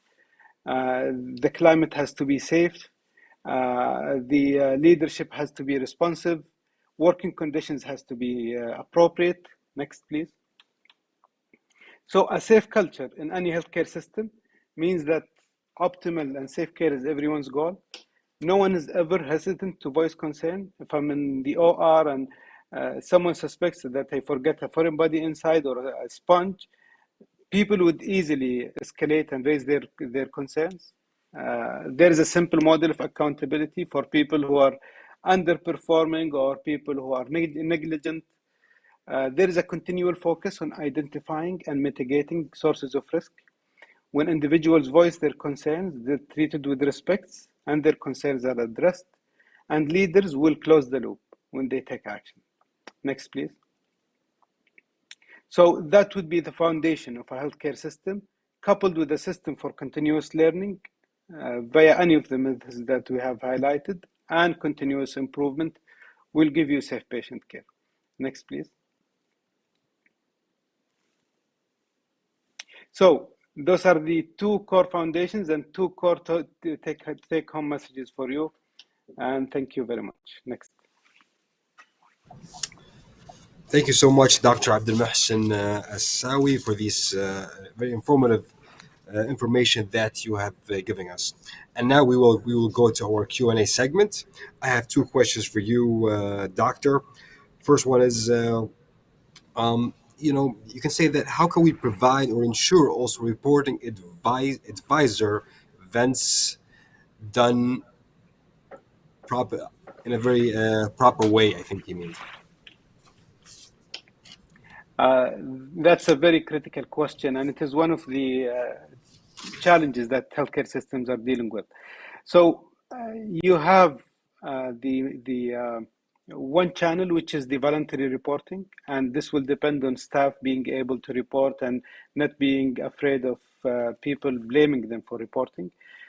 However, the more robust method is to have triggers in the system that would automatically alert you that something may go wrong. So, for example, setting a trigger, if an INR exceeds 6 or 7, that should alert a review, means that you have put a system in place to improve Coumadin or warfarin medication safety.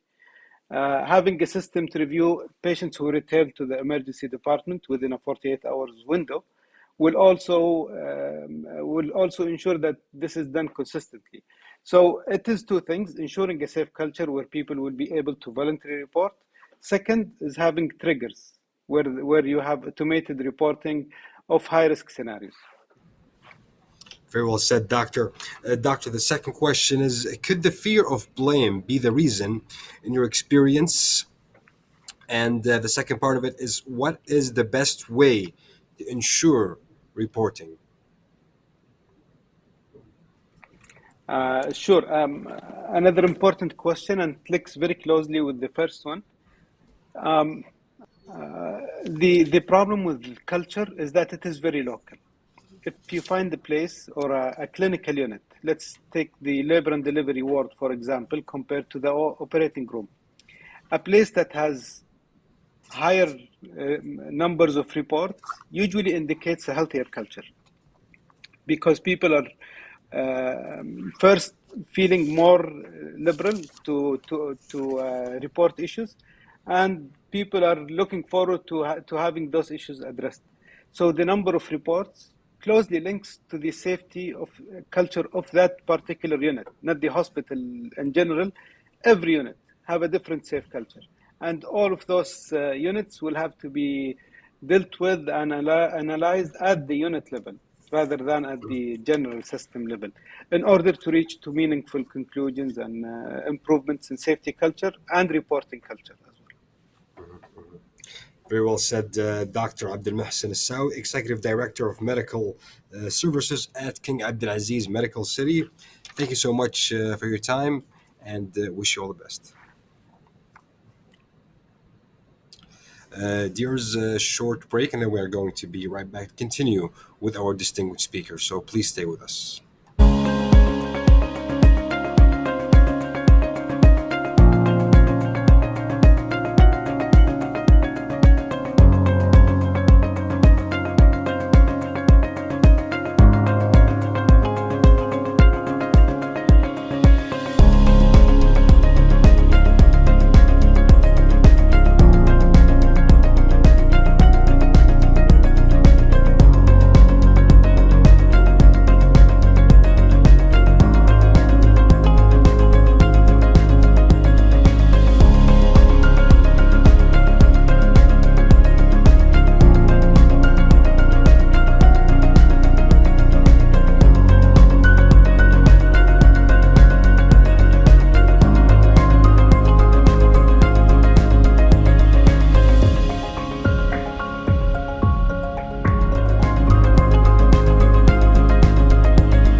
and welcome back, our dear attendees.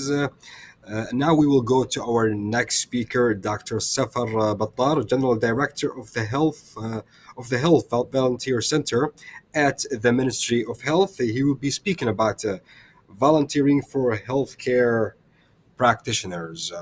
Doctor, the mic is all yours.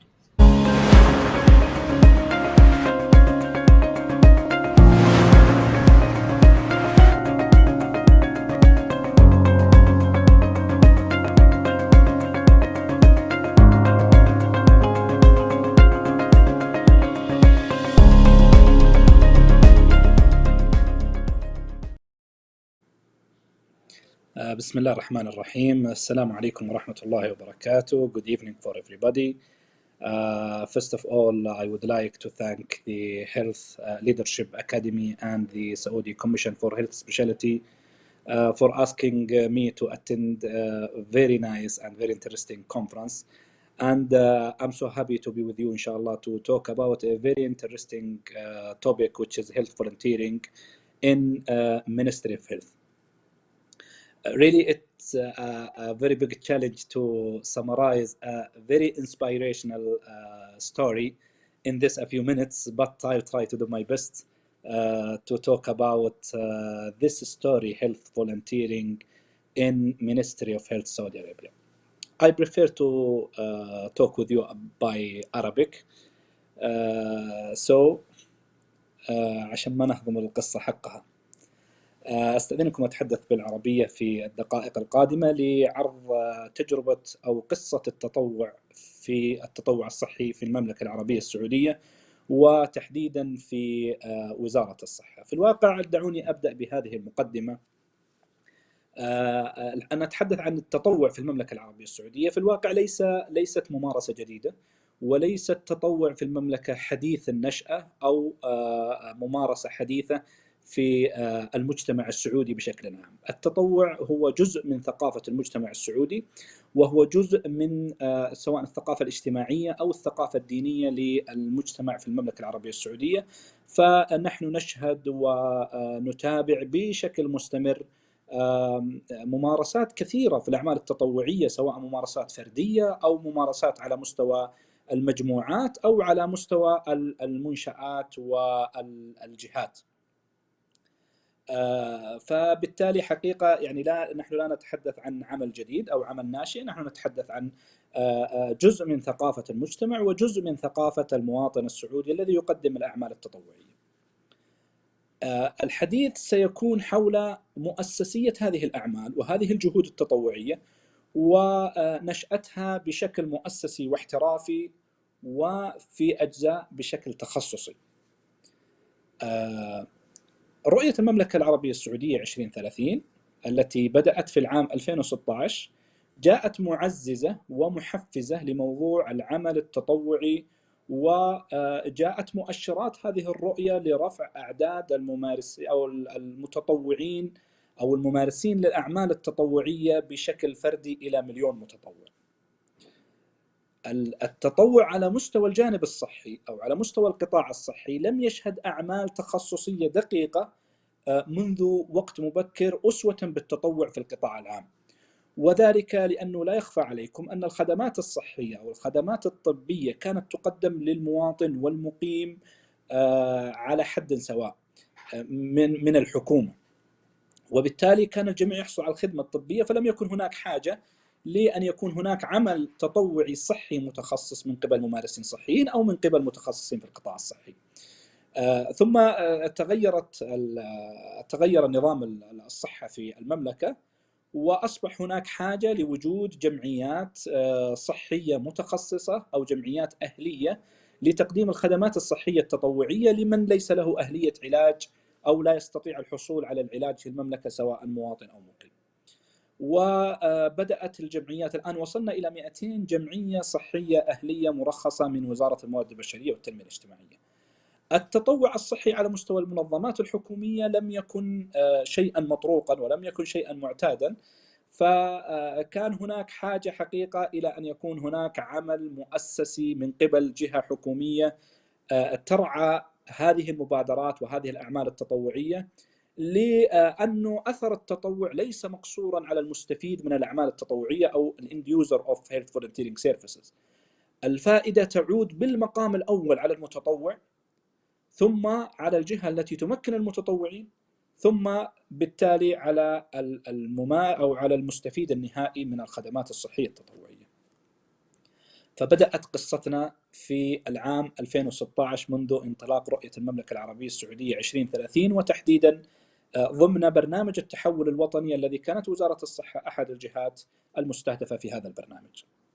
في العام 2017 أطلقت وزارة الصحة برنامج المشاركة المجتمعية Community Participation Program as a one of national transformation programs and initiatives in Ministry of Health. It was consist of 3 pillars. One of them is health volunteering. وبدأنا في بداية العام 2017 وتحديدا في مارس 2017 ببناء استراتيجية وطنية للتطوع في القطاع الصحي يشارك فيها كل أصحاب المصلحة ومن لهم علاقة بالتطوع في القطاع الصحي، سواء منظمات أهلية أو منظمات حكومية أو منظمات قطاع خاص، وكذلك الأفراد والخبراء المتطوعين. نسجنا حقيقة استراتيجية ملهمة للتطوع في القطاع الصحي، تم إطلاقها في ديسمبر من العام 2017 من قبل معالي وزير الصحة.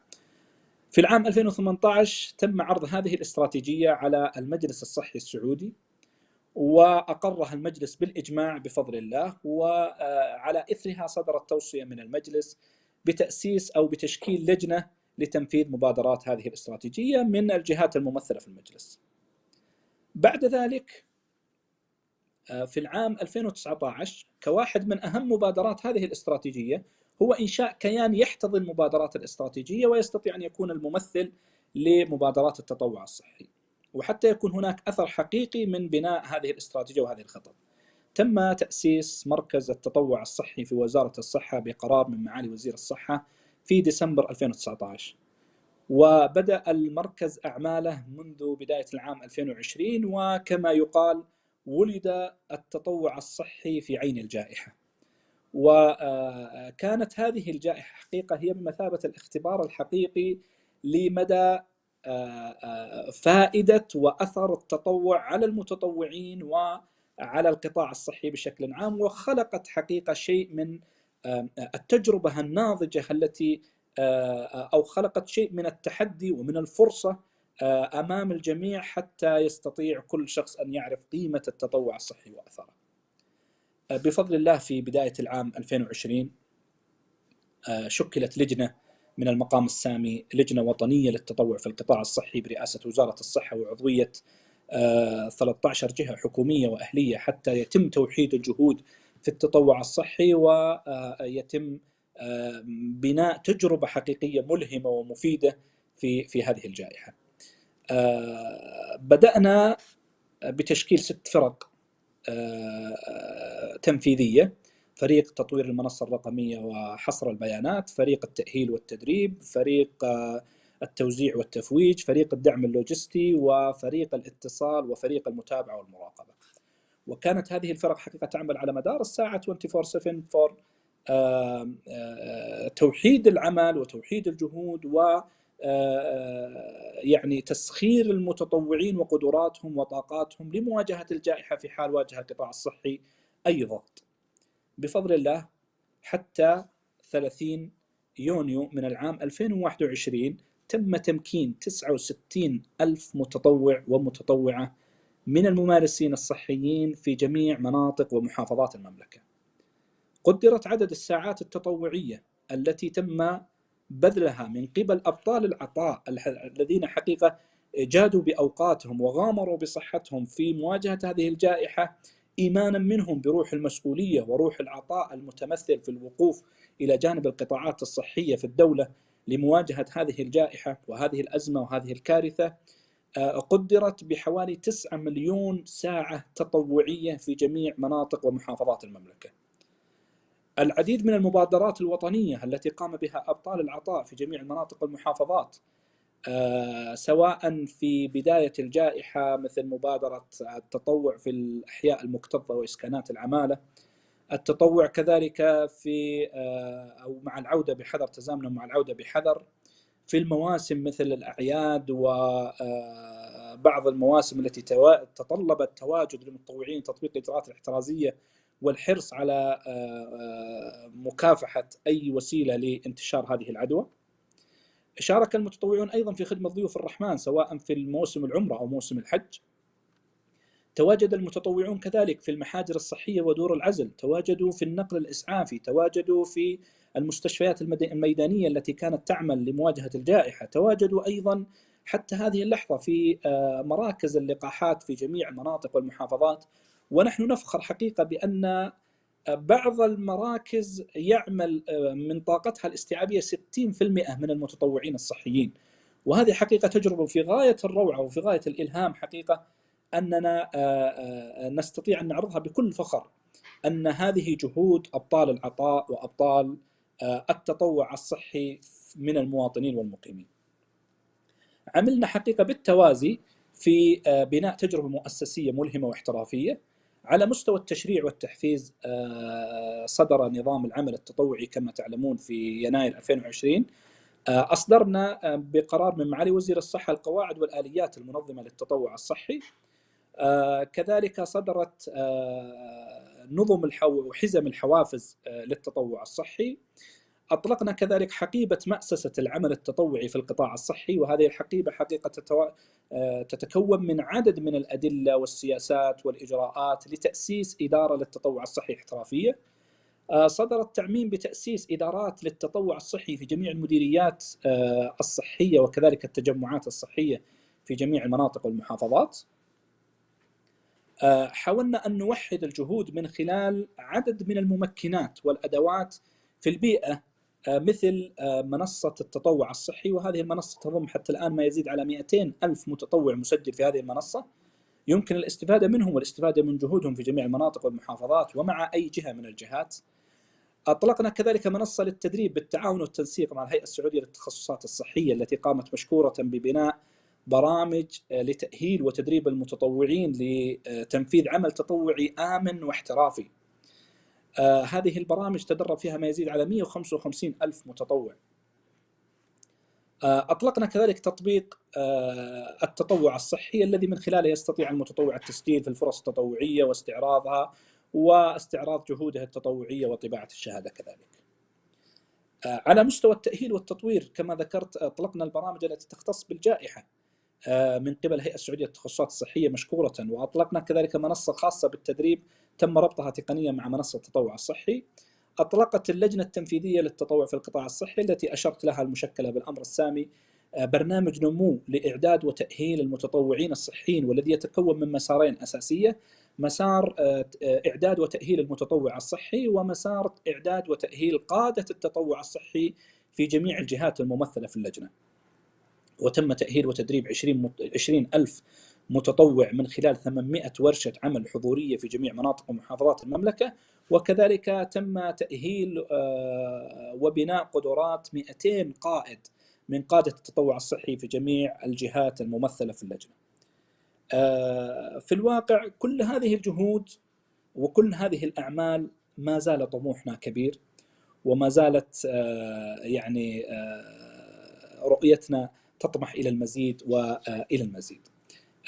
بفضل الله توجت هذه الجهود بحصول مركز التطوع الصحي على جائزة الأميرة الصيتة بنت عبد العزيز للتميز في العمل الاجتماعي فرع الإنجاز الوطني، وكذلك سجلت منصة التطوع الصحي ضمن المبادرات الرقمية في تقرير الهيئة الأمم المتحدة في المبادرات الرقمية لمواجهة الجائحة، وحصلت المملكة العربية السعودية على المركز الأول، وكانت إحدى مبادراتها منصة التطوع الصحي. أيضا منصة التطوع الصحي ضمن تقرير الميزانية العامة للدولة في العام 2020 كأحد أهم منجزات وزارة الصحة، وهذا شيء يدعو للفخر والاعتزاز.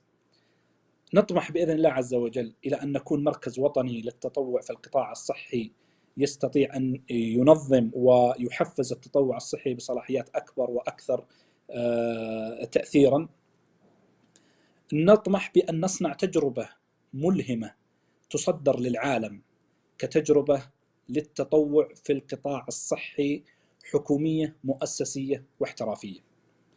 نطمح بإذن الله عز وجل، وقد بدأنا في عدد من الخطوات في to be WHO Collaboration Center for Health Volunteering in Middle East Region. وقد بدأنا التواصل مع المنظمة، وإن شاء الله بإذن الله يعني يتوج هذا الجهد بأن نحصل على الاعتراف من قبل منظمة الصحة العالمية. في الواقع يعني بعض الدروس والملاحظات التي حقيقة استفدنا منها خلال تجربتنا في قيادة التطوع الصحي خلال الفترة الماضية. أنا أقول لا شيء يقف أمام الطموح.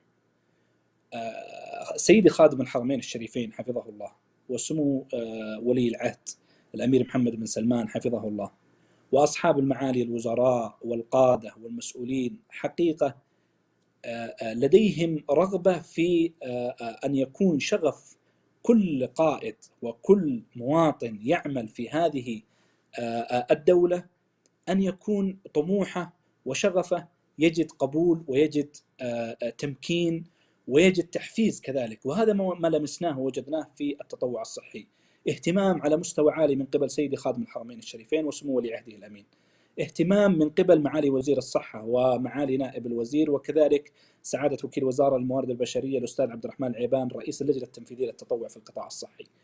كل هذا الاهتمام وهذا التحفيز خلق لنا حقيقة بيئة يعني محفزة تدفعنا إلى أن نبذل أفضل ما لدينا من قدرات وطاقات واهتمام لصناعة تجربة ملهمة. فأقول يا كرام ختاما، لا شيء يقف أمام الطموح، وما دام الإنسان لديه رؤية ولديه رغبة ولديه شغف فسيجد كافة التمكين وكافة المحفزات اللازمة ليصنع قصة نجاح تصدر بإذن الله للعالم بأجمع. كل الشكر والتقدير لأكاديمية القيادة الصحية وهيئة التخصصات الصحية وللزملاء المنظمين، ولعلي أختم يعني هذه الجلسة. Thank you so much, Dr. Safar Battar, for these very, very distinguished words. And now allow me, I will transfer to Arabic to ask you our Q&A questions. دكتور سفر، السؤال الأول اللي جانا: ما هو تأثير برنامج التطوع وكيف ساهم في تطور برامج القيادة الصحية؟ سؤال في غاية الأهمية حقيقة. ما علاقة التطوع الصحي بالقيادة ومهارات القيادة لدى المتطوعين؟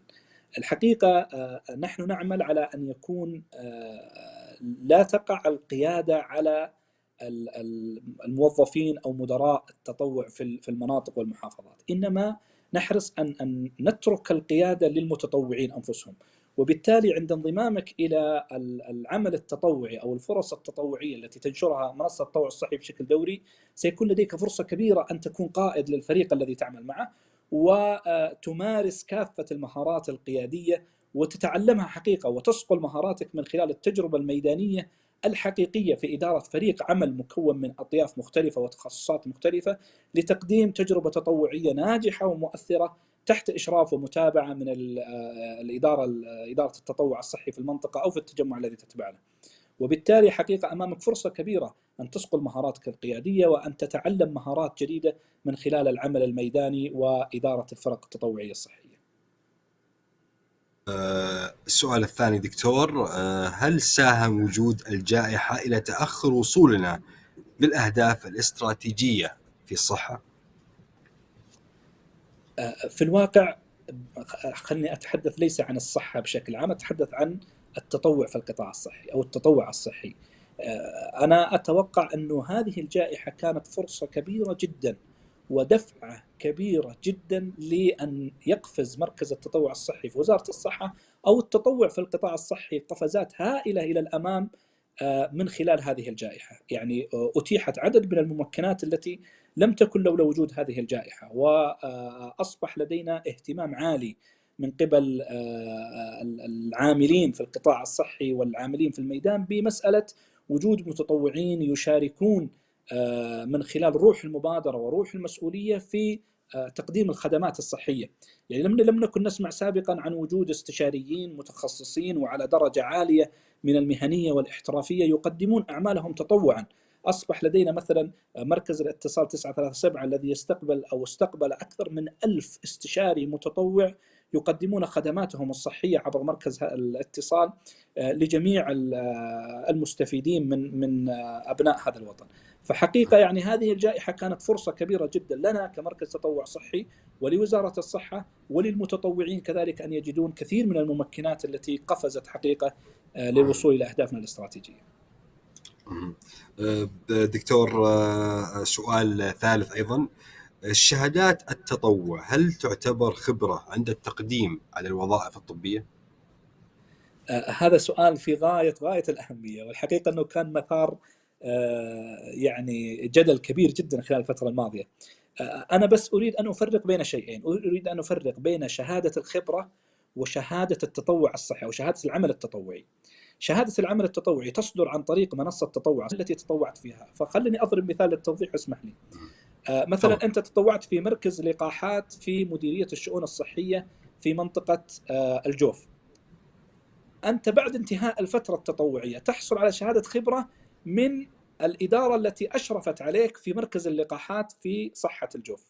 أما شهادة التطوع الصحي فتحصل عليها من منصة التطوع الصحي، وبالتالي هذه الشهادتين تستطيع أن ترفعها إلى هيئة التخصصات الصحية للاستفادة منها في المزايا التي تتبع لذلك. لكن شهادة الخبرة تصدر من الجهة بشكل مباشر، هناك تعليمات واضحة لكل الجهات في المملكة، ومن حق المتطوع أن يحصل على شهادة خبرة بعد انتهاء عمله التطوعي، ولا جدل في ذلك ولا إشكال فيه. وشهادة التطوع الصحي تصدر عن المنصة لكنها لا تمثل شهادة الخبرة، شهادة الخبرة تصدر من الجهة بشكل مباشر. كلام جميل، شكرا لك جدا دكتور. Joining us was Dr. Safar Battar, General Director of the Health Volunteer Center at the Ministry of Health. شكرا لك. Thank you so much. Thank you. Dear audience, short break and then we are going to be right back, so please stay with us.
And welcome back, our dear audience, to the Healthcare Leadership Forum. And now we would like to announce the launch of Mulhim program, which is to develop emerging health leaders. It's an integrated national program offered by the Academic Affairs and the Health Leadership Academy, HLA, at the Saudi Commission for Health Specialties for Emerging Health Leaders. The program offers essential healthcare leadership, competitiveness, and skills development, which is required to lead multidisciplinary healthcare teams with confidence and efficiency. And now let us also watch a short video about Mulhim program, and then we're going to be right back to continue our discussion. So stay with us. طالب في كلية الطب كنت أعتقد أنه كل اللي يحتاجه الطبيب أنه يحفظ شوية معلومات ويتعلم كيف يفحص المريض، وهذا كافي. بعدين اكتشفت أنه في مهارات كثيرة يحتاجها الطبيب أو الممارس الصحي، فهذا البرنامج فكرته تأهيل هؤلاء المتدربين بهذه المهارات. الآن مع التحول في مهارات جديدة حتى يمكن غير معروفة لنا في هذا الوقت. أهل الشام إيش يسموا الطبيب؟ يسموه الحكيم. هذه كلمة أعتقد فيها معنى وفيها عمق. الحكيم معناته مهارات أكثر من مجرد المعرفة الطبية. بناتي وأبناء المتدربين، دوركم في القطاع الصحي دور جبار، دوركم في التغيير دور جبار، دوركم في التحول الصحي دور جبار، وإحنا معكم خطوة بخطوة. دوركم كقادة شيء جدا مهم، أنتم قادة التغيير المستقبل، وعليكم نعول الأعمال الكثيرة. أنتم كمتدربين في برامج الهيئة السعودية للاختصاص الصحية من أهم الفئات التي تستهدفها أكاديمية القيادة الصحية، ولذلك حرصنا بالشراكة مع الشؤون الأكاديمية أن نصمم برنامج متكامل يخدم جميع فئات المتدربين في برامج الهيئة السعودية للاختصاص الصحية، سواء كانت برامج شهادة اختصاص أو زمالة أو حتى دبلومات، لتطوير مهاراتكم القيادية وإعداد جيل من الممارسين الصحيين الناشئين قادر على قيادة القطاع الصحي مستقبلا وتحقيق مستهدفات رؤية 2030. برنامج ملهم هو أحد مبادرات أكاديمية القيادة الصحية بالشراكة مع الرئاسة التنفيذية للشؤون الأكاديمية بالهيئة. البرنامج يهدف لصقل المهارات والكفاءات القيادية لقادة المستقبل في القطاع الصحي. البرنامج لما بدأنا في عمله درسنا أفضل الممارسات في القطاعات المختلفة. شفنا البرامج في ACGME بأمريكا، الكامت في كندا، والإنترناشنال هوسبيتال فيدريشن. البرنامج يوفر فرصة لجميع المتدربين في البرامج التدريبية بالهيئة من خلال 3 مسارات. المسار الأول عبارة عن ندوات افتراضية في القيادة الصحية تستهدف جميع المتدربين وتقدم بشكل شهري. المسار الثاني وهو حلقات القيادة الشهرية الخاصة بالشيف ريزيدنت، وذلك من خلال ورش عمل كل شهرين، وهو مبني على نموذج القيادة الخاص بالأكاديمية الصحية في تجسيد المريض أولاً، الاهتمام بالآخرين، تجسيد القيم، التعاون بلا حدود، والقائد القدوة. أما المسار الثالث وهو مسار برنامج هورايزون. وإحنا اليوم في برنامج هورايزونز نضع أول لبنة أو أول خطوة بأنه ندرب الخاصية المهمة هذه جدا للمتدربين، وتكون في ذروة سنين التعلم لديهم. ومدة البرنامج حتكون 4 شهور، معظمها حيكون فيرتشوال أو أونلاين.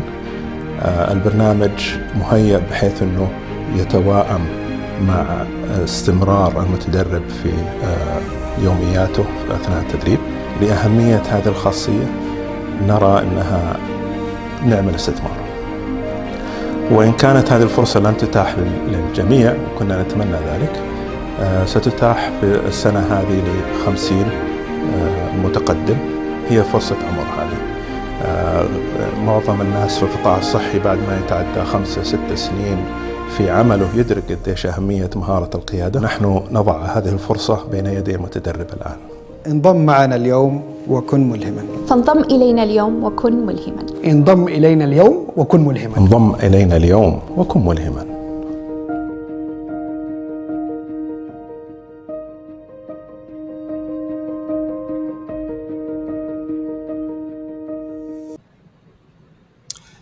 as the last slogan says, join us today and be inspirational. And to give us more details about Mulhim program, I would like to introduce Dr. Wissam Abu Zinada and Dr. Sami Al-Haidar, Dr. Sami Youssef, and Miss Dina Al-Ismail, and Dr. Suleiman Al-Gwayfli, and Dr. Majid Al-Salama. They will be giving us more details and informing us more about Mulhim program.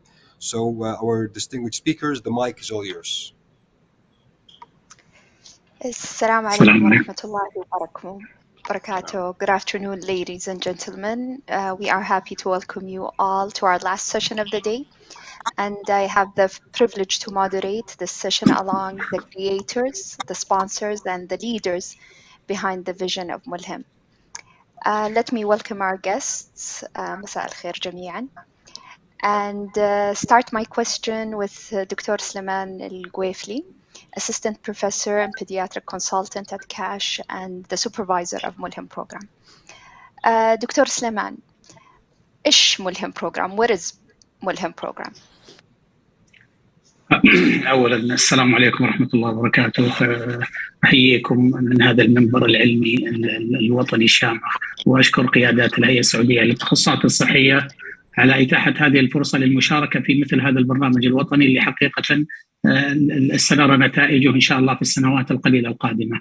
برنامج ملهم هو ببساطة استشعار من الرئاسة التنفيذية للشؤون الأكاديمية في الهيئة السعودية للتخصصات الصحية بالتعاون مع الأكاديمية القيادة الصحية في أن دور الهيئة لا يقف عند فقط تأهيل المتدربين التأهيل الصحي وcertifying them at the end of their training، ولكن ارتأت أنه يجب أن يمتد ليشمل أولا إضاءة أكثر للجوانب المضيئة فيهم من المهارات التي تؤهلهم ليكون قادة صحيين في المستقبل، هذا أولا. والشيء الثاني استكشاف مناطق القوة أو النقط العمياء في شخصياتهم، وبالتالي enhancing البروجرامز more.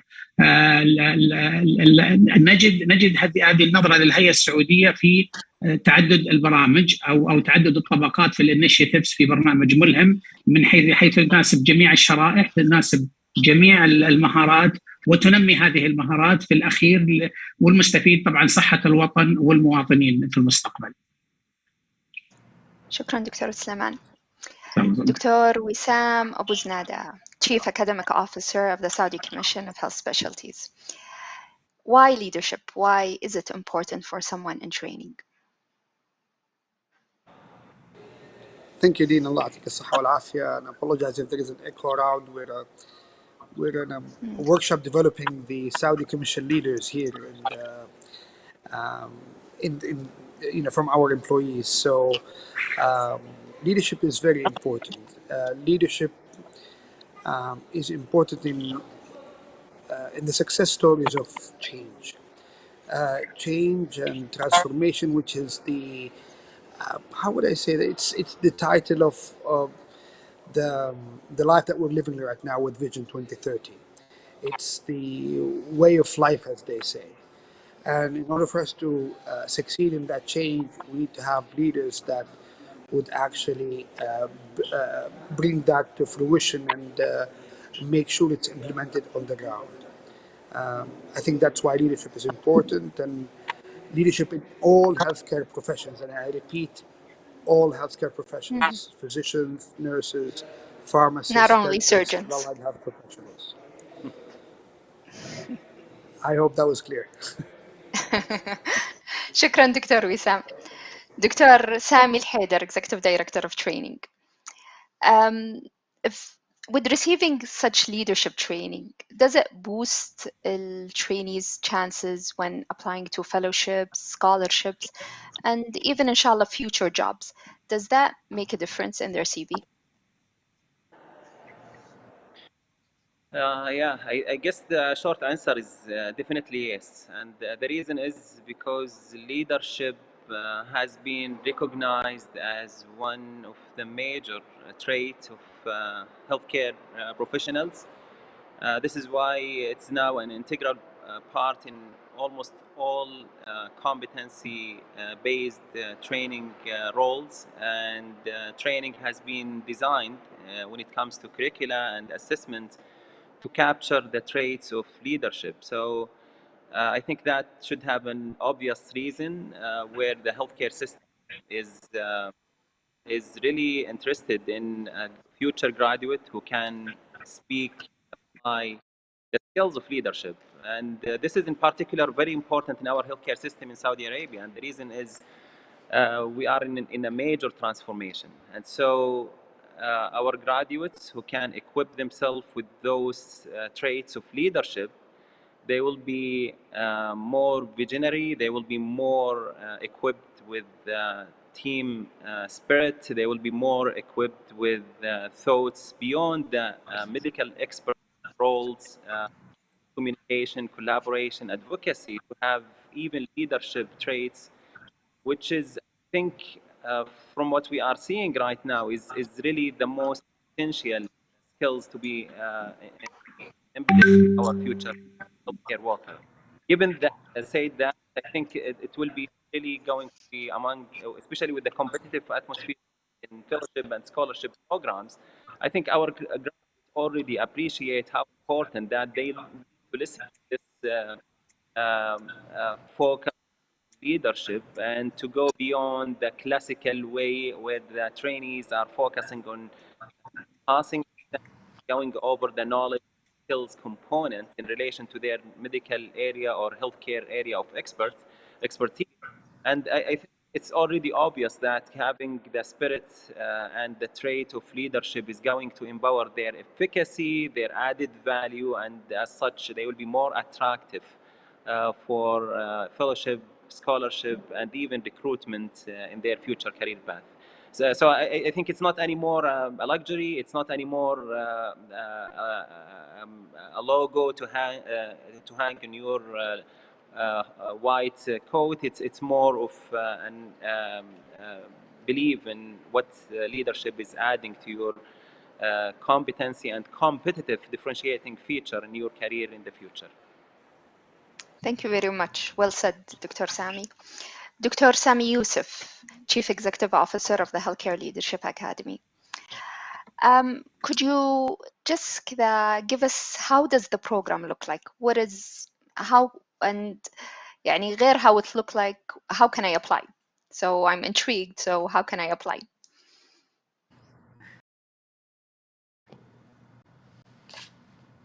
Oh my God.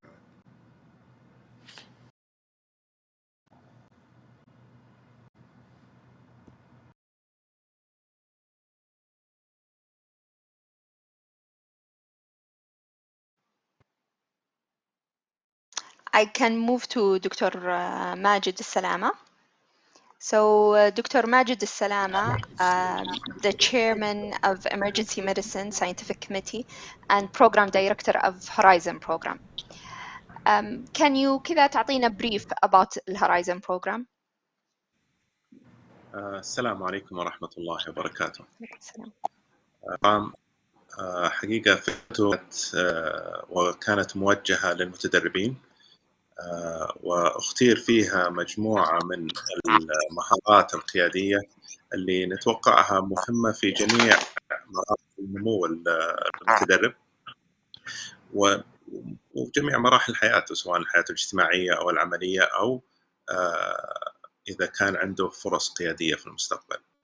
لكن هو برنامج من 4 شهور، راح يكون فيه دورة حضورية من 3 أيام، تكون دورة افتراضية على مدى 4 شهور، من خلالها المتدرب عنده فرصة يسوي مشاريع قيادية، عنده فرصة يشارك على اجتماعات افتراضية، ويحصل معاها طول الفترة هذه فترات من الكوتشنج والمنتورشيب من ناس مختصة. المقصود منها احنا نحاول ناخذ مجموعة من المتدربين ونخلق منهم نخبة من الملهمين، وإن شاء الله تفاصيل حقت التقديم راح تكون موجودة على الموقع. لكن الشيء اللي بأكد عليه إنه الباب مفتوح لجميع التخصصات، سواء كان من الطب أو طب الأسنان أو الصيدلة أو التمريض، أي متدرب موجود مسجل في هيئة التخصصات الصحية مرحب فيه في التقديم على هذا البرنامج. بالرغم أنه راح تكون الأولوية للناس اللي متقدمين في التدريب، يعني في الناس في النصف الثاني من التدريب وليس في النصف الأول من التدريب. يعني مثلا إذا تدريبك مدته 4 سنوات إحنا نفضل تكون في السنة الثالثة. نعم، سينيور ليفل. جميل، شكرا دكتور ماجد. دكتور سامي يوسف, so can you give us an overview of how the program looks like? Yeah, this is a very historic day for us at the Healthcare Leadership Academy. We're ecstatic today. A lot of inspiration in the air. This is a program that we have been working on for a year. We're celebrating the launch. This is, in my opinion, this is the missing piece in healthcare sector training. So we are becoming very good at technical training, but we have never attempted to do any technical soft skill training or leadership training before, except for a few small programs. But this is something comprehensive. This is something big, and we're very happy. And I think this is going to make a huge difference in the healthcare sector in the near future and on the long term. So I'm very happy to announce this launch. If you see the barcode or the QR code on the left side of the screen, this is how you apply.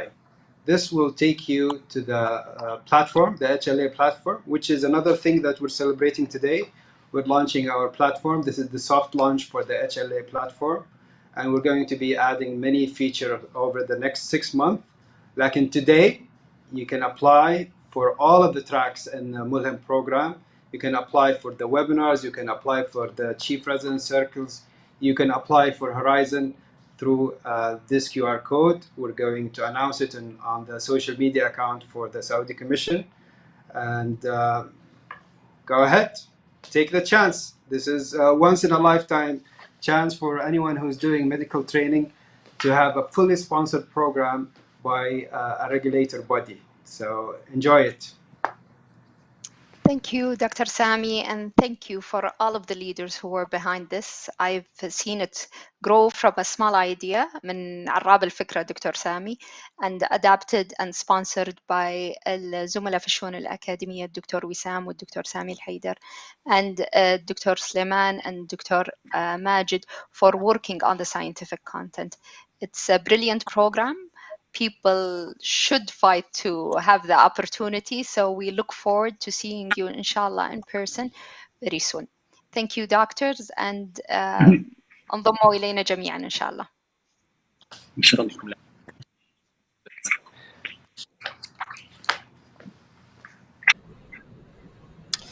Thank you, Dina, for moderating this dialogue with our dear and distinguished speakers who gave us some great facts and information on Al Mulhem program. You can also check out more information about Mulhem program through the Medical Specialties Authority Twitter account, which is at schs.org. We'll give you more information also about Mulhem program, which is the first of a kind here in the Kingdom of Saudi Arabia. At the end, I would like to thank you so much for attending, wishing that this forum was informative and educational to you and inspiring also in so many ways. I'd like to also thank all the distinguished and esteemed speakers who also educated us today and yesterday with the great information and facts that hopefully will help also to build a much stronger and a better also leaders in the kingdom and in the world as well. I will end also with the greeting of Islam. Assalamu alaikum wa rahmatullahi wa barakatuh.